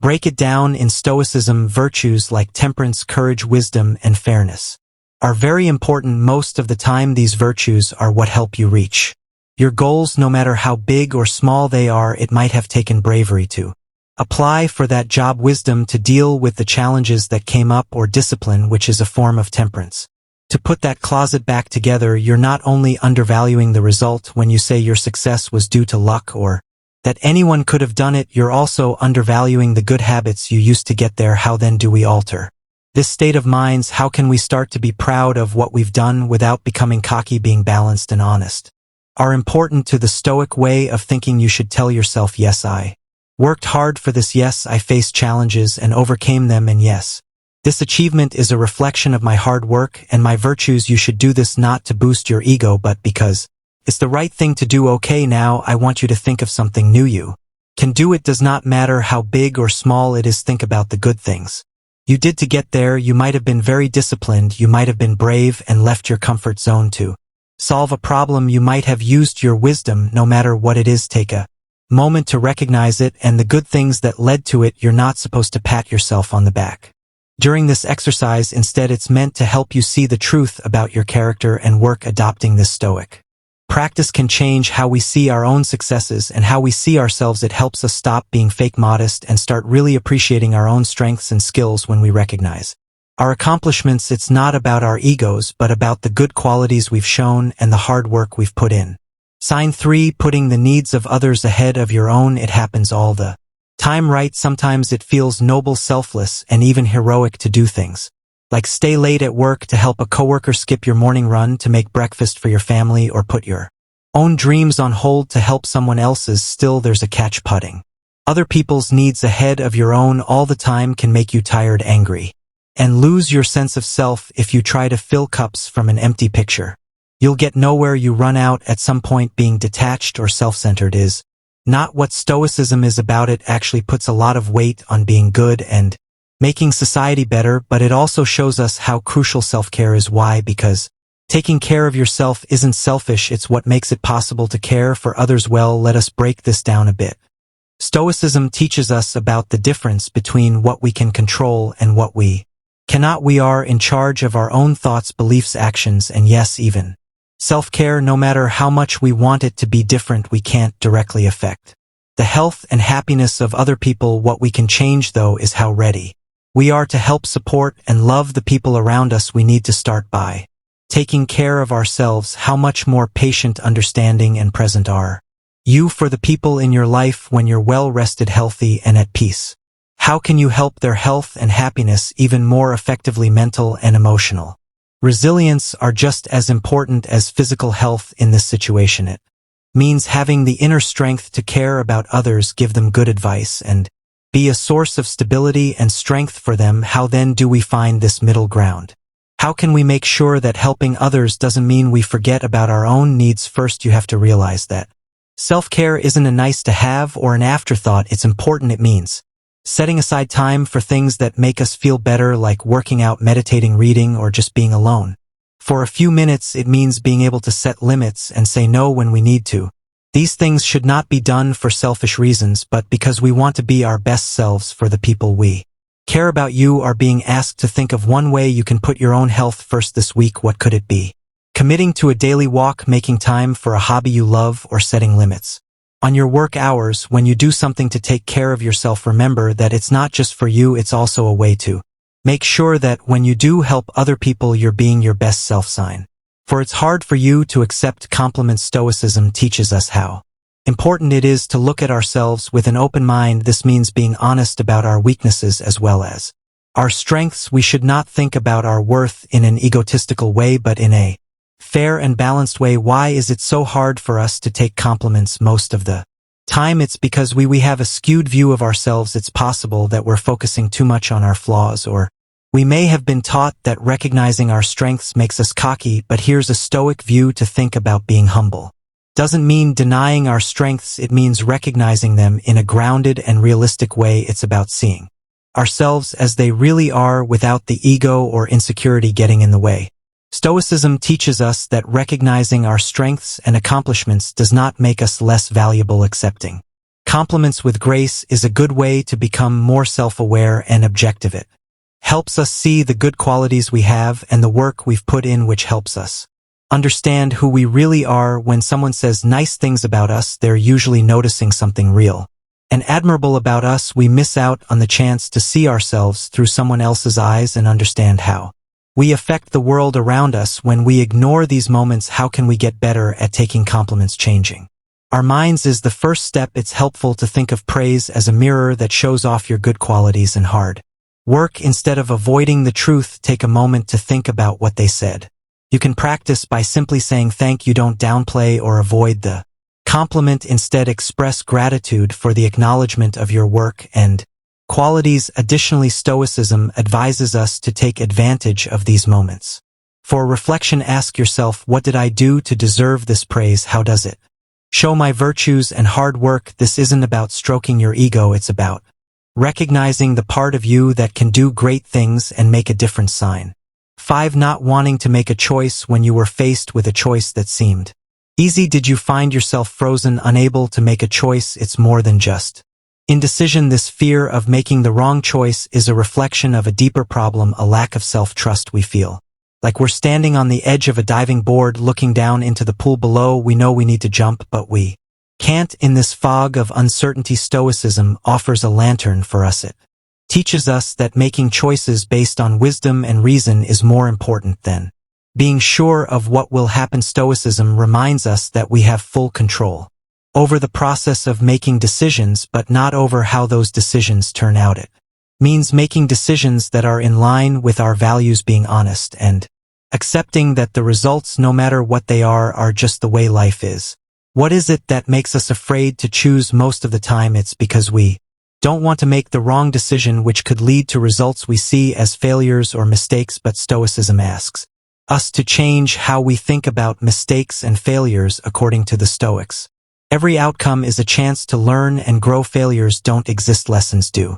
This point of view tells us to believe in ourselves and make choices with courage and confidence, because we know that the outcome will help us grow and understand. How though do we learn to trust ourselves? How can we, so to speak, get better at making decisions? The first step is to accept wisdom and reason. Take some time to think about your choice before making one. When you make a choice, ask yourself, does this choice fit with my values? Am I acting with Integrity by basing your choices on your core values and reason. You can be sure that you made the choice with the best intentions and knowledge you had at the time. Stoicism teaches us that we should accept the results of our choices and learn from them. We can learn something from every result, even if it's not what we wanted. This is a call to think about what went well and poorly and how we can use these lessons in the future. Self-confidence is developed through this process of reflection and learning. It gives us confidence that we can handle the rough waters of life, make choices that are in line with our values, and learn from each experience. Sign 6. Critiquing yourself.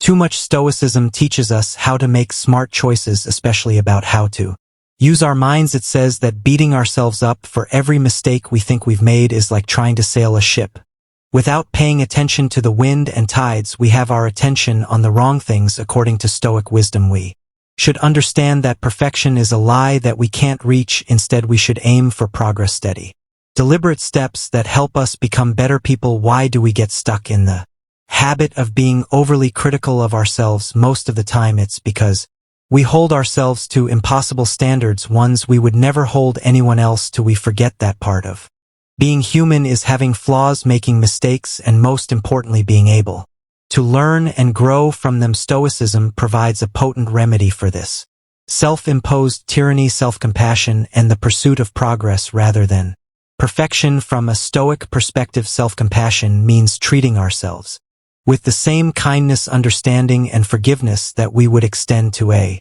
good friend. It means realizing that setbacks are a normal part of life and not a reflection of who we are as people. The Stoic way to deal with failure is not to blame yourself, but to ask, what can I learn from this? How can I grow? A change in how we view our journey is necessary. To adopt this mindset, we are making progress with every effort.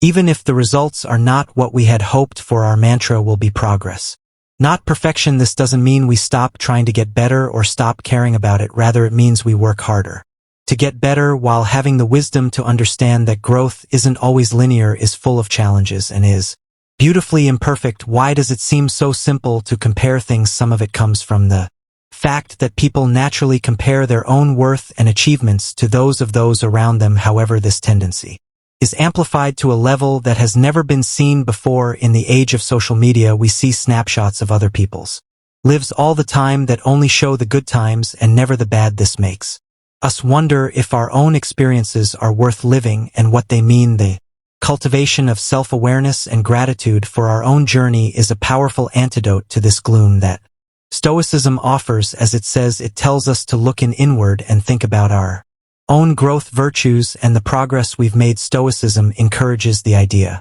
of inspiration over comparison rather than isolation or indifference to other people. It shows us how to admire the good qualities and accomplishments of others without making our own less important or less progress. To avoid falling into the comparison trap, how can Stoic principles be applied? First, by being mindful and noticing when we start to compare our behind the scenes to someone else's highlight reel. It's about reminding ourselves that social media is just a collection of carefully chosen photos, not a true reflection of life. Second, Stoicism teaches us how important it is to focus on the things we can change, like our actions, our thoughts, and our good qualities. These are the seeds that our unique journey will grow from. Focusing on taking care of these seeds helps us grow a garden that is full of personal meaning without the need for outside approval or comparison. Finally, gratitude is very important. Practicing gratitude for our own experiences, challenges, and successes helps us stay in the present and enjoy how full our lives are. This doesn't make us lazy. Instead, it gives us the strength to seek growth and improvement from a place of contentment, not inadequacy. Sometimes you forget to do the things you want to do, like take that class, start that hobby, or even take care of yourself. A lot of us do it. This isn't just because we don't have enough time or money. It's often because we don't see our own worth. It's like telling ourselves, I'm not worth the trouble that being said. Stoicism, which has deep insights into how people are and what is right and wrong, challenges us to see self-improvement as more than just a task. It's a way to respect yourself. Stoicism tells us that our ability to reason and be good makes us unique, and that the only way to find true happiness is to work on these things. So how can we begin to put that money into ourselves? This starts with changing our minds which is in line with Stoic philosophy, we must begin to view self-improvement as a crucial non-negotiable part of our lives. This doesn't mean making big changes to our lives all at once. It means investing in ourselves in small ways over time. A simple way to do this could be to read a book about something that interests us, meditate for a few minutes every day, or start a hobby that makes us happy. The importance of reflection and self-examination is another lesson that Stoicism teaches. This helps us figure out our strengths and weaknesses, which guides our personal investment efforts.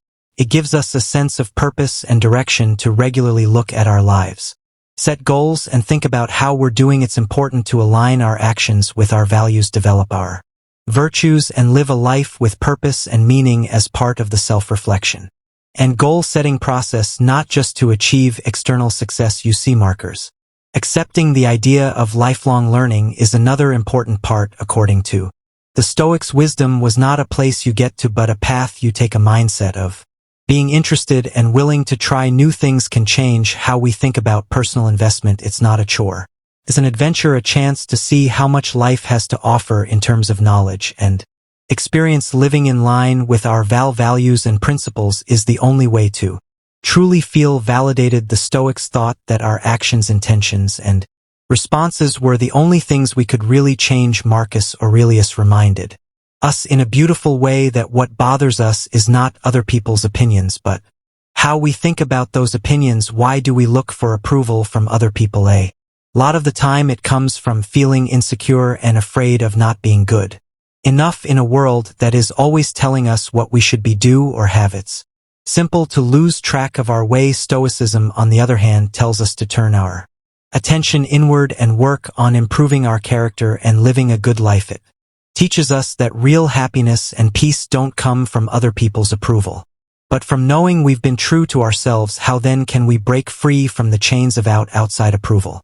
Being aware of yourself is the first step. By becoming aware of our propensity to seek approval, we can begin to question why we do the things we do. Are we working toward a goal because it fits with our values, or because we want praise? Stoicism teaches us to regularly reflect on our intentions to make sure they are in line with our values and self-developing. Self-sufficiency is another Stoic practice that can help us fight the need for approval from other people. This doesn't mean shutting ourselves off or not caring about other people. It means being happy and content with ourselves and realizing that we are whole just the way we are. Another Stoic philosopher, Epictetus, said that we should focus on what we can control and let go of what we can't. When we work on being happy inside, we depend less on outside sources of approval. Stoicism also tells us to change how we think about success. Stoicism teaches us that we shouldn't judge our success by awards or praise from other people. Instead, we should judge it by how well we can live our lives according to our values. The pursuit of virtue, the application of reason, and the development of resilience in the face of life's challenges are all important components of success from a Stoic perspective. Being able to handle bad situations. Why do we often put up with bad situations? Most of the time it's because we don't believe we can change. We may be afraid of the unknown, hold on to what we know, or question our worth. Stoicism challenges these fears and doubts by helping us see how valuable we are and how much control we have over our actions and thoughts. It tells us to question the idea that we are stuck and to understand that most of the time we have the power to change our situations or how we think about them. Stoicism gives us tools to get around and change the places we're in. The development of internal resilience and autonomy is a crucial Stoic practice. For this reason, we shouldn't be indifferent or detached. Instead, Marcus Aurelius suggests that we strengthen our inner citadel so that we can stay strong and true to our values even when things are bad and chaotic. Building a strong inner core makes us less vulnerable to the bad things going on around us and more able to make decisions that are good for our health. The idea of living in harmony with nature is another Stoic principle that can help us. This means trying to find harmony in our own lives and in the world around us. This means that we actively look for or make environments that help us grow, be healthy, and be happy. It means realizing that we deserve respect, kindness, and good interactions with others and choosing not to settle for less in real life. Finding Environments that help us grow could mean setting limits in our personal relationships, looking for new job opportunities, or even changing our social circles to include more positive and helpful people. It also means putting time and effort into creating a personal space by doing things like journaling,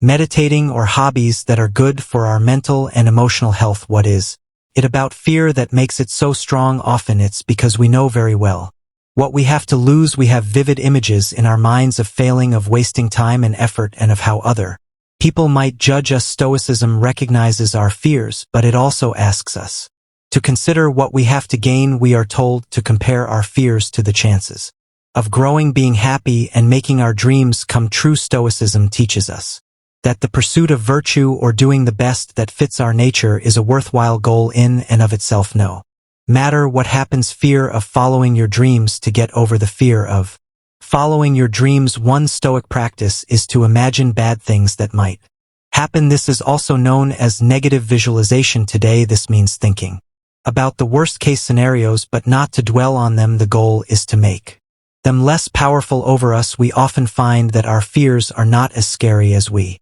thought they were when we think about the hard things that might happen and accept that we can get through them. It doesn't mean we stop caring about risks or become careless. Instead, it means we approach our dreams with a balanced view, knowing that failure is possible but not the end. It's a step on our way to growth. Amor fati, which means love of fate, is another Stoic idea that can inspire us to follow our dreams. This is the idea that we should welcome whatever life brings us with joy, not just resignation. When we follow our dreams with amor fati, we open ourselves up to all kinds of experiences, including successes, failures, joys, and disappointments. These are all normal parts of being human. This acceptance frees us from the fear that holds us back and lets us move forward with courage and determination. Stoicism stresses how important it is to act in line with our own strengths and abilities. It reminds us that our real worth doesn't come from what we've done, but from how committed we are to living a good life and working hard to reach our goals with honesty, courage, and integrity. In this light, being afraid to follow our dreams is not only something that stops us from succeeding, it also stops us from living a life that is truly ours. Failure to see your own value. Why do we forget this basic lesson from Stoicism so often? Part of the reason is that we naturally want to connect with others and feel important. If we don't watch out, this can make us look for our worth in the reflection of other people's opinions or in the milestones of success we reach. Stoicism, on the other hand, teaches us that real worth comes from living in line with our nature and virtues. Epictetus said very well that the best way to be free is not to get what we want, but to get rid of what we want. This principle has a big impact on how we think about our worth. Real freedom and happiness don't come from approval from other people, but from understanding and accepting our own worth. Stoicism tells us to stop focusing on what we can do for other people and start working on improving our character. It teaches us that our worth is not based on the titles we have, the money we have, or the approval we get, but on our promise to live a good life and always act with honesty, kindness, and courage no matter what. Not that accomplishments and praise don't matter, they do. What I mean is that they are not what make us valuable. Our worth is built into us and can't be changed, just like the stars in the sky at night. Realizing this frees us from always looking for approval from other people. What can we do to develop this calm sense of our own worth? Self-reflection, which involves looking inward to recognize and value our strengths, efforts, and resilience, is where it all starts. Recognizing that our skills, character, and potential are the real measures of our worth. Practicing gratitude for them is a big part of it. It also means learning to separate our sense of worth from other people's opinions, which change, and from the short-term nature of accomplishments. This distance isn't a sign of indifference, it's a way of seeing things and figuring out what's important in the big picture of our lives. This feeling can come from a lot of different places, like past traumas, societal norms, or personal failures. We compare our journey to others, only seeing the best parts of their lives while being very aware of what goes on behind the scenes in our own. We doubt our worthiness because of this comparison, which is fueled by the false belief that happiness is a limited resource that is only given to those who deserve it. Stoicism tells us to get rid of these false ideas and see that happiness is not a reward but a way of life. It asks us to think about our values, make sure that our actions are in line with these values and find joy in the pursuit of virtue and the practice of reason. Stoicism teaches us to focus on what we can control, our thoughts, actions, and reactions, and let go of what we can't. This helps us deal with not deserving of happiness, and the practice of reason, this way of looking at things, gives us the power to create our own happiness through the choices and attitudes we have every day. How can we adopt this serious way of looking at happiness? It starts with changing the story we tell ourselves about being worthy. We need to fight the idea that being happy depends on accomplishments, approval from others, or being perfect, believing that happiness comes from being good, making the best decisions we can, and enjoying the present moment is a better way to think about it. Stoicism also emphasizes the value of gratitude. When we practice gratitude, we change our attention from what we don't have to what we do have, from what we think we don't have enough of to the abundance in our lives. This change in perspective is very important, and for feeling like you deserve happiness, because it lets you see the good things, chances, and potential in your daily life. Stoicism reminds us how important it is to have friends and family. Finding happiness is not a journey you take by yourself. By building meaningful relationships and supporting each other, we know that our worthiness for happiness is supported not only by ourselves but also by the love and wisdom of those around us. Now it's time to go on a deep dive into the human mind and find the knots that hold us back from being mentally strong. We will face these shadows by drawing on the ancient art of Stoicism and come out on the other side as architects of our own strength. We often get caught up in the illusion that we are in charge of outside events because we are holding on to the illusion of control in the maze of our thoughts where shadows dance. It's a tempting lie, a mirage that draws us into the world of fake omnipotence. The profound truth that has been hidden in the recesses of our minds is revealed by Stoicism, with Epicurus as our guide. Epicurus, who seems to speak through the ages, reminds us with a voice as old as the universe itself, we can't change the things that happen to us, but we can always change how we react to them. This statement, a light of calm enlightenment, shines through the darkness of our skewed perceptions. The most important part of Stoic wisdom is not trying to control the outside world, which is a constantly changing mosaic that we can't grasp. Instead, real resilience comes from being able to control how we react to life's unpredictable threads. This revelation is where our power is kept safe. We can shape our futures not by fighting the things we can't control, but by taking control of our inner world when we face the storms going on around us. The Stoic path helps us get through them. It teaches us that we don't have control over the chaos going on around us, but over how we react to it. We use the chisel of our reactions to carve meaning from the raw materials of circumstance. Like a skilled artist shaping a work of art, we should stop trying to change the outside world to fit our needs, says Epicurus, and put our energy into controlling our own reactions. Instead, by doing this, we reveal a source of strength, resilience, and untapped potential instead of a pointless fight against things that can't be controlled. The Stoic journey is an inner journey to mastery of self. When life is full of unknowns, Stoicism shines like a lantern, showing the way to self-mastery even though the shadows may still be there. Accepting the Stoic revelation frees us from the false allure of outside control. We are in charge of our own lives, not by taking power from the world, but by shaping our responses with the timeless wisdom found in Epicurus's words. When people in the holy halls of Stoic wisdom fear the inevitable, Seneca said something profound: he who fears death will never do anything worthy of a man who is alive. These words, like an ancient spell, reverberate through the halls of time, revealing a holy truth that goes beyond this world. Seneca, the Stoic philosopher, tells us to face the constant threat of death with a bravery that goes beyond mere existence. His wisdom is a strong call to action that urges us to free our spirits from the chains of fear. What it means is that we are invited to dance with the fact that we will die, turning our fear of death into a spark for a life that is richer than ever. To be afraid of death is to live in the shadows, a prisoner of fear that stops you from living. The ancient philosopher Seneca takes on the role of a torchbearer, leading us out of this dark realm. He urges us to accept death not as a sign of bad things to come, but as a friend, a constant companion that makes our lives more interesting. When we accept that life is short, we free ourselves from the weight of an impending end. The ghost of death, which used to be a scary presence, changes into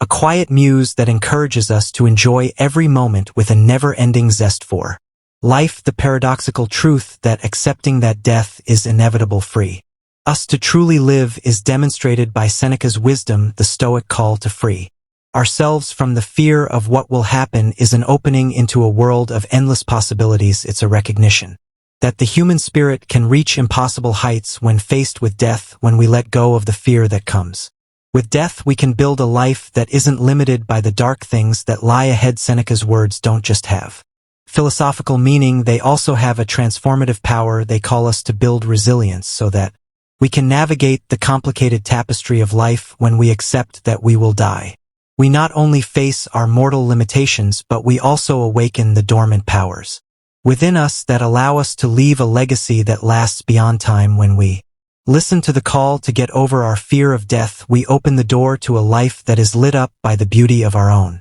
passing. Seneca's wisdom becomes a lighthouse that guides us through the dark and gives us the strength to make a way that connects with the deep vitality of the human spirit. When we accept that life is temporary, we find the true power to live fully without worrying about what lies ahead. In the vast theater of human existence, the search for external validation casts shadows that reach far and wide, enveloping the soul in the murkiness of insecurity. Marcus Aurelius's deep wisdom shines through this darkness with a warning that echoes through the halls of time. It is not that we have a short time to live, but that we waste much of it. These words contain a revelation that goes beyond the limits of time and space. In ancient Rome, offering a timeless light of enlightenment to those who are willing to follow its call. The constant need for approval from others makes it easy for the shadows of weakness to grow and wrap themselves around the roots of our sense of self-worth. Marcus Aurelius, the Stoic king and philosopher, tells us to look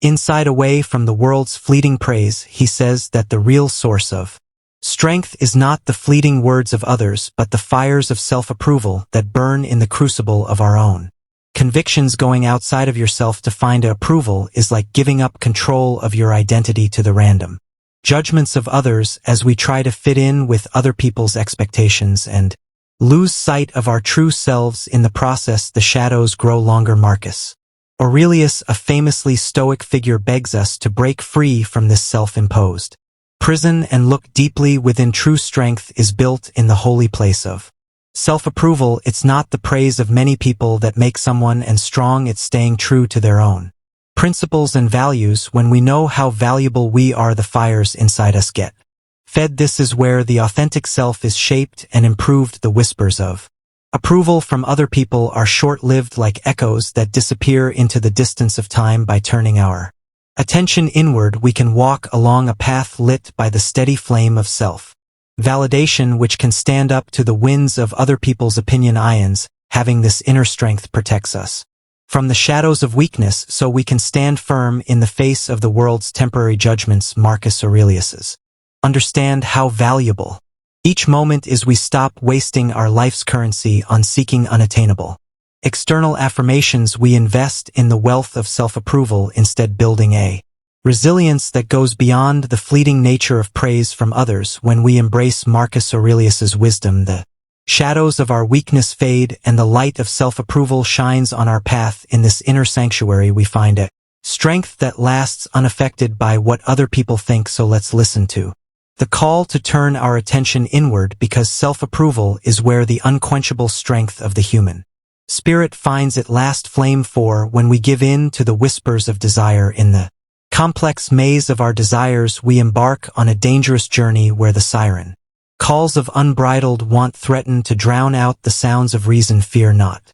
for the Stoic path, a light of wisdom in this mesque space, begs us to shut up the tempting whispers that lead us astray. A Stoic philosopher from ancient times named Epictetus said, "We suffer not from the events in our lives, but from our judgments about them." Desire, with its alluring allure, can become the maze that traps the unwary traveler. The Stoics, who were influenced by Epictetus, show us that what holds us back is not the events themselves, but the judgments we make about them. To navigate this maze with wisdom and resilience, the call to master our desires becomes a cry to Master desire is not to put out the fires inside but to direct them with purpose. It's a call to tell the difference between short-lived desires that lead to temporary pleasures and long-lasting goals that are in line with who we really are. We learn to tell the difference between the transient shadows of want and the enduring light of fulfillment in the furnace of self-mastery, the chains of never-ending desire made in the fires of unchecked desire are heavy on the spirit. With Epictetus as our guide, the Stoic sage tells us to break free from these chains by making our wants less intense. In this freedom we don't find a lonely void, but a place where the true self can come out.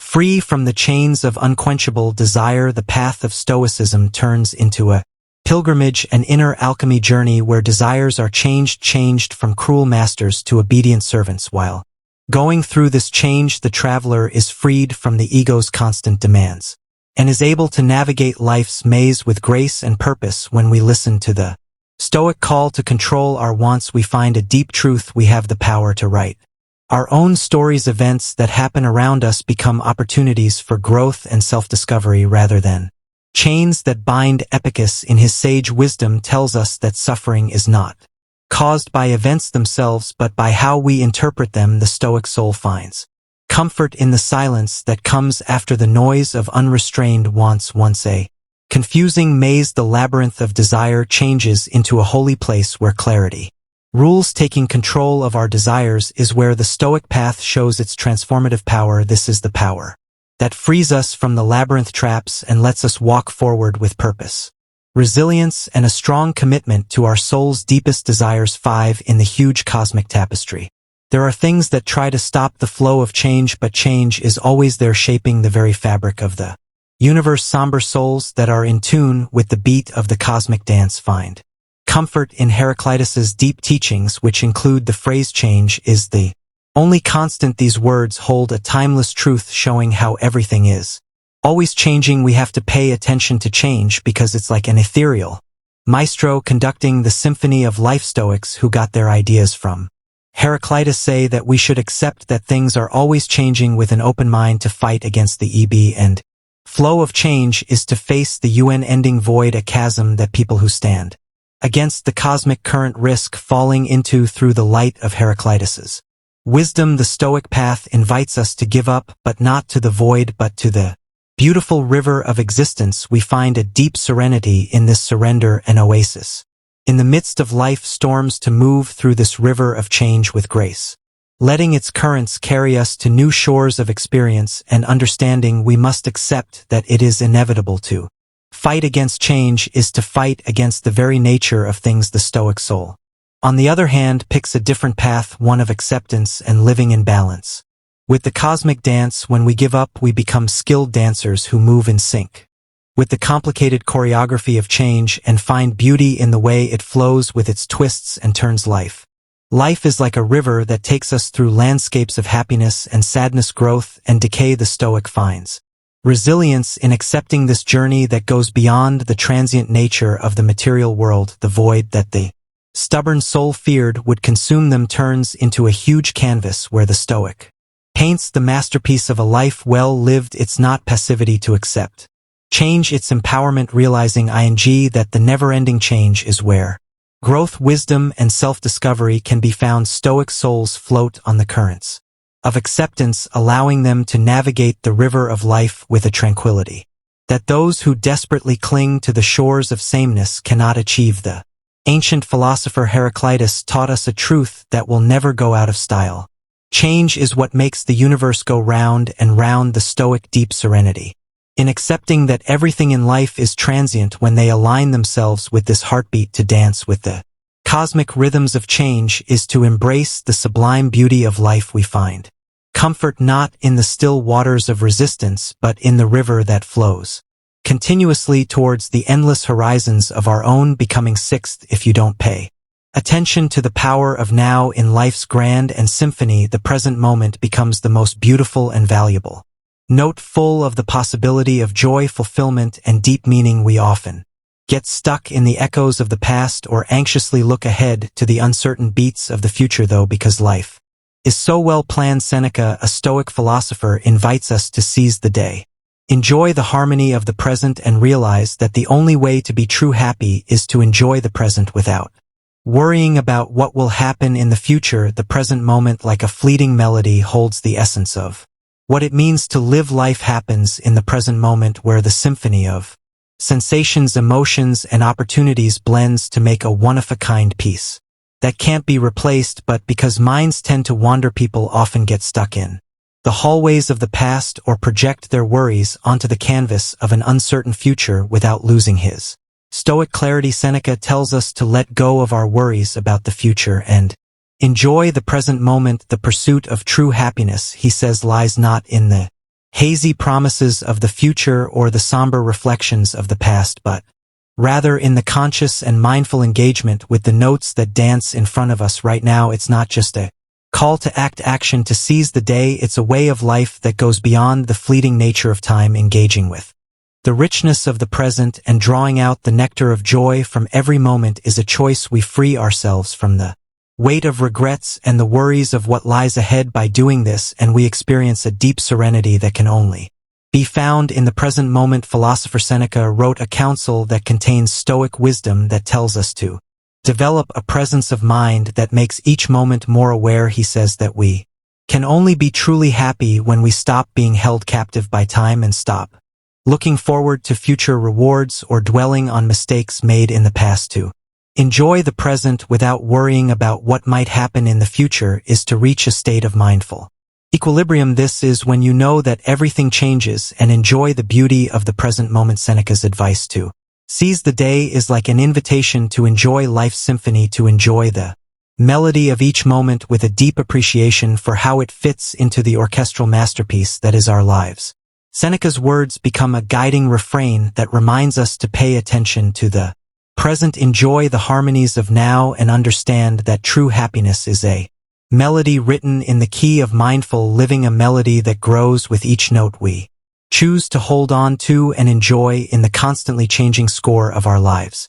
When life gets rough, the Stoic warrior stays calm inside, letting the storms outside determine their own peace. They are a model of resilience, unaffected by the chaos around them. The Stoic ethos, a call to action that goes beyond the illusions of external tranquility, is encapsulated in the words of Epictetus, a revered Stoic philosopher. We cannot choose our external circumstances, but we can always choose how we respond. We can't control how life unfolds. It's an unpredictable tapestry of happiness and sadness. The Stoic warrior, on the other hand, gets through this complicated dance not by changing the outside threads, but by learning how to respond. Epictetus tells us to realize that we have control over for our reactions, which is a very empowering idea that is at the heart of Stoic resilience. Building castles on shifting sands is like clinging to the illusion of external tranquility because the world is always changing. Stoics, on the other hand, look inward because they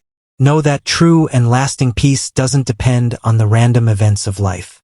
Instead, it is a fortress built in the depths of the soul, a safe place where the storms that happen outside can't get in. The Stoic warrior doesn't hide in a false utopia of unbroken serenity or deny the existence of external challenges. Instead, they face the chaos hidden, knowing that their inner strength is the key to their overall health and happiness. The Stoic soul develops its fortitude in the face of adversity. Even if we can't change the things that happen around us, how we react to them determines our faith. The Stoic warrior learns to deal with chaos in a way that goes beyond it.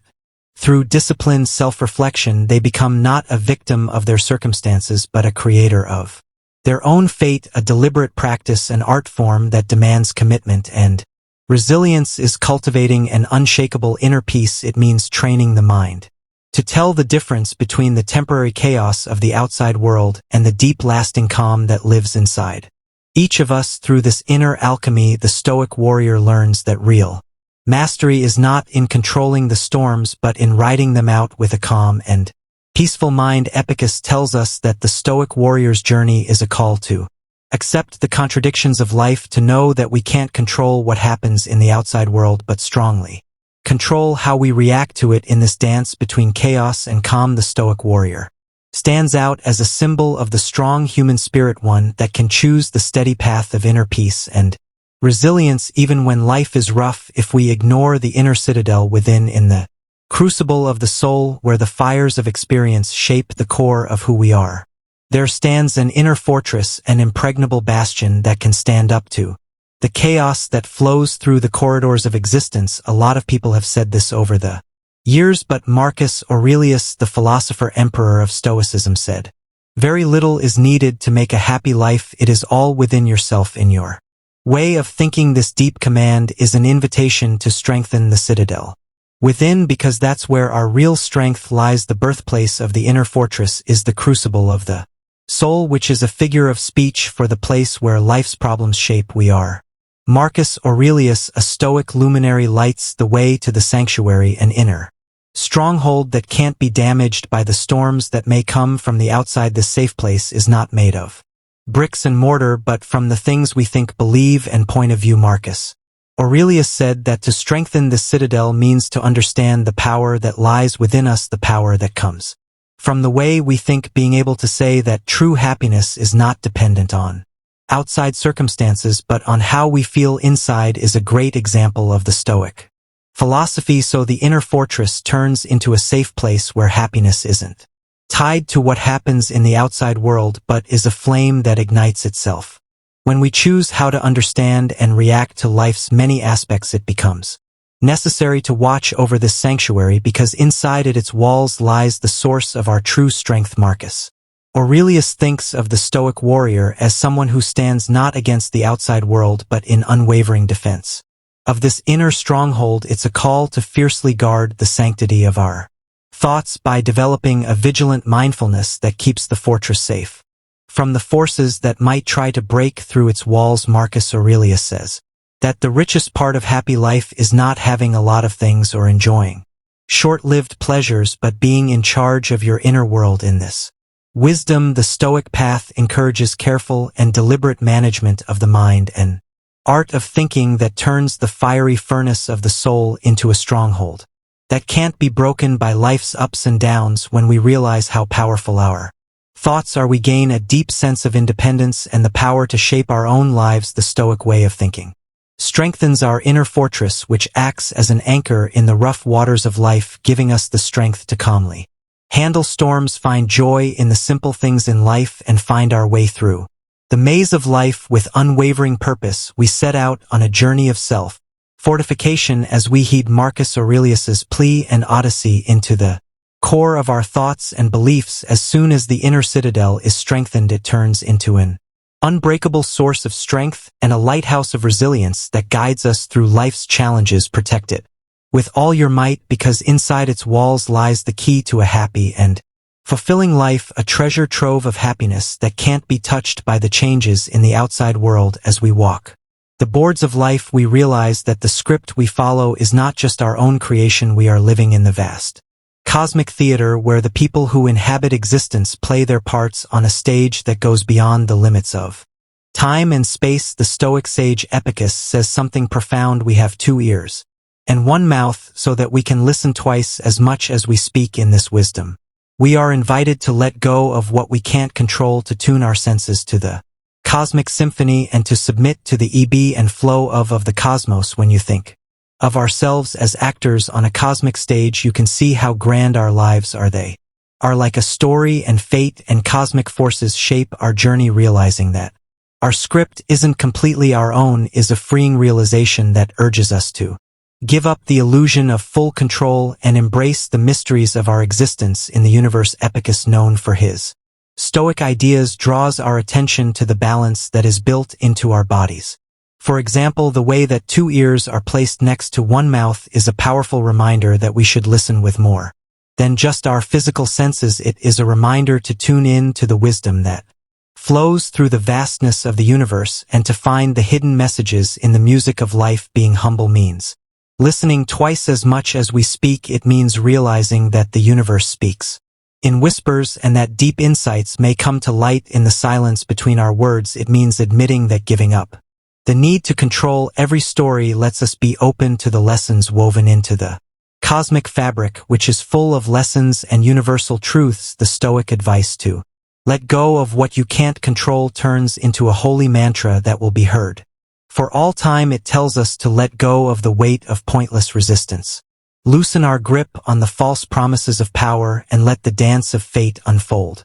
In our hearts, by giving up, we align ourselves with the universe's natural rhythms and stop fighting the current against it. Instead, we become part of a beautiful ballet. Giving in to the ebb and flow is the only way to gracefully ride the waves of life. It's not a sign of giving up, it's a sign of a deep understanding that our greatest power lies in accepting what we can't change. Giving in to the cosmic forces helps us find balance, which lets us move with purpose and poise, riding the waves of fate instead of fighting their pull. We start on a journey of receptivity and surrender as we heed Epictetus's wisdom and accept that our story is just one thread in the cosmic tapestry. We can get advice, comfort, and a stronger connection to the vastness of existence by listening to the whispers of the universe. Let go of what we can't control. Tune our ears to the cosmic symphony and dance with humility and grace in sync with the flow and ebb of the cosmic current. Giving up the Stoic path in order to walk it is like starting a sacred odyssey, a personal journey of self-discovery and building up unwavering resilience. As the famous Stoic philosopher Seneca said, he suffers more than necessary who suffers before it is necessary. This saying is heard often in the hallowed halls of Stoic wisdom, calling those who are ready to find their inner strength. You are being clearly asked to act quickly, learn from the teachings of the Stoics, and make a way to the holy place of resilience. It is important to carry the flame of Stoicism with us as we walk through the maze of shadows. Inside us, a flame that knows no end and burns forever. Seneca's words have been true for a long time and remind us that suffering doesn't have to be an unnecessary burden. Instead, it can be a place where we test our strength. On this holy journey, we learn that the path to mind control is lit by the Stoic flame, which is bright and won't bend. On the Stoic path, you don't go on a solo journey, you go with other people. Echoes of Seneca's wisdom bring us together and help us see that we are not the only ones trying to find inner strength. When we all agree on Stoic principles, we become a community of seekers, each navigating the complicated terrain of the soul for the same reason. We are all on this journey together, and it holds us together in a silent agreement that goes beyond the shadows we each face. We can follow the bright path that Stoic wisdom left us as we go through the deepest part of self-exploration. It cuts through the darkness and gets rid of the false ideas that are getting in the way of our progress. When we follow the teachings of Stoicism, they help us find the shores of inner strength and resilience. We can find comfort, inspiration, and the strength to face our shadows in the Stoic flame. Finding inner strength isn't something you do by yourself, it's a goal we all share that ties our individual journeys together. May the echoes of Stoic wisdom reverberate through all of our efforts and bring us together in a common goal. May we emerge from the labyrinth not as lost souls, but as shining lights of resilience, illuminating a shadowy world. We learn from the crucible of the Stoic path that suffering can be transformed into a force for good when faced with the resilience that comes from wisdom. Seneca's advice becomes a guiding star, telling us to tell the difference between suffering that is necessary and suffering that is not, and to use the Stoic flame as a lighthouse to show us the way. Let's take this holy journey together, strengthening our inner fortresses with Stoic principles and shining like lights of resilience in a world looking for comfort in the dark. As we wrap up our 3-hour journey into the heart of Stoicism, I hope you feel empowered, enlightened, and equipped with the tools to navigate life's ups and downs with a newfound resilience. We've traversed through the principles of Stoicism, from understanding what's within our control to embracing obstacles as opportunities for growth. The wisdom of the Stoics is timeless, offering a beacon of clarity in our often tumultuous lives. Remember, Stoicism isn't just philosophy to be studied, it's a way of life to be lived. The transformation you seek begins with small, consistent steps, whether it's practicing mindfulness, reflecting on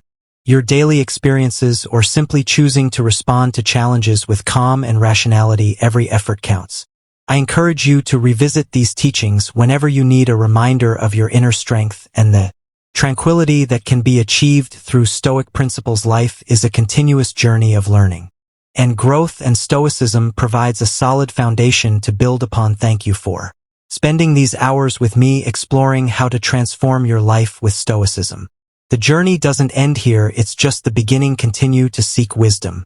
Practice virtue and live a life of purpose. Remember, the best time to begin. Your Stoic practice was yesterday, the next best time is now. Now let's carry forward the lessons learned and create a life filled with peace, resilience, and fulfillment. Farewell, and may your path be guided by the light of Sto.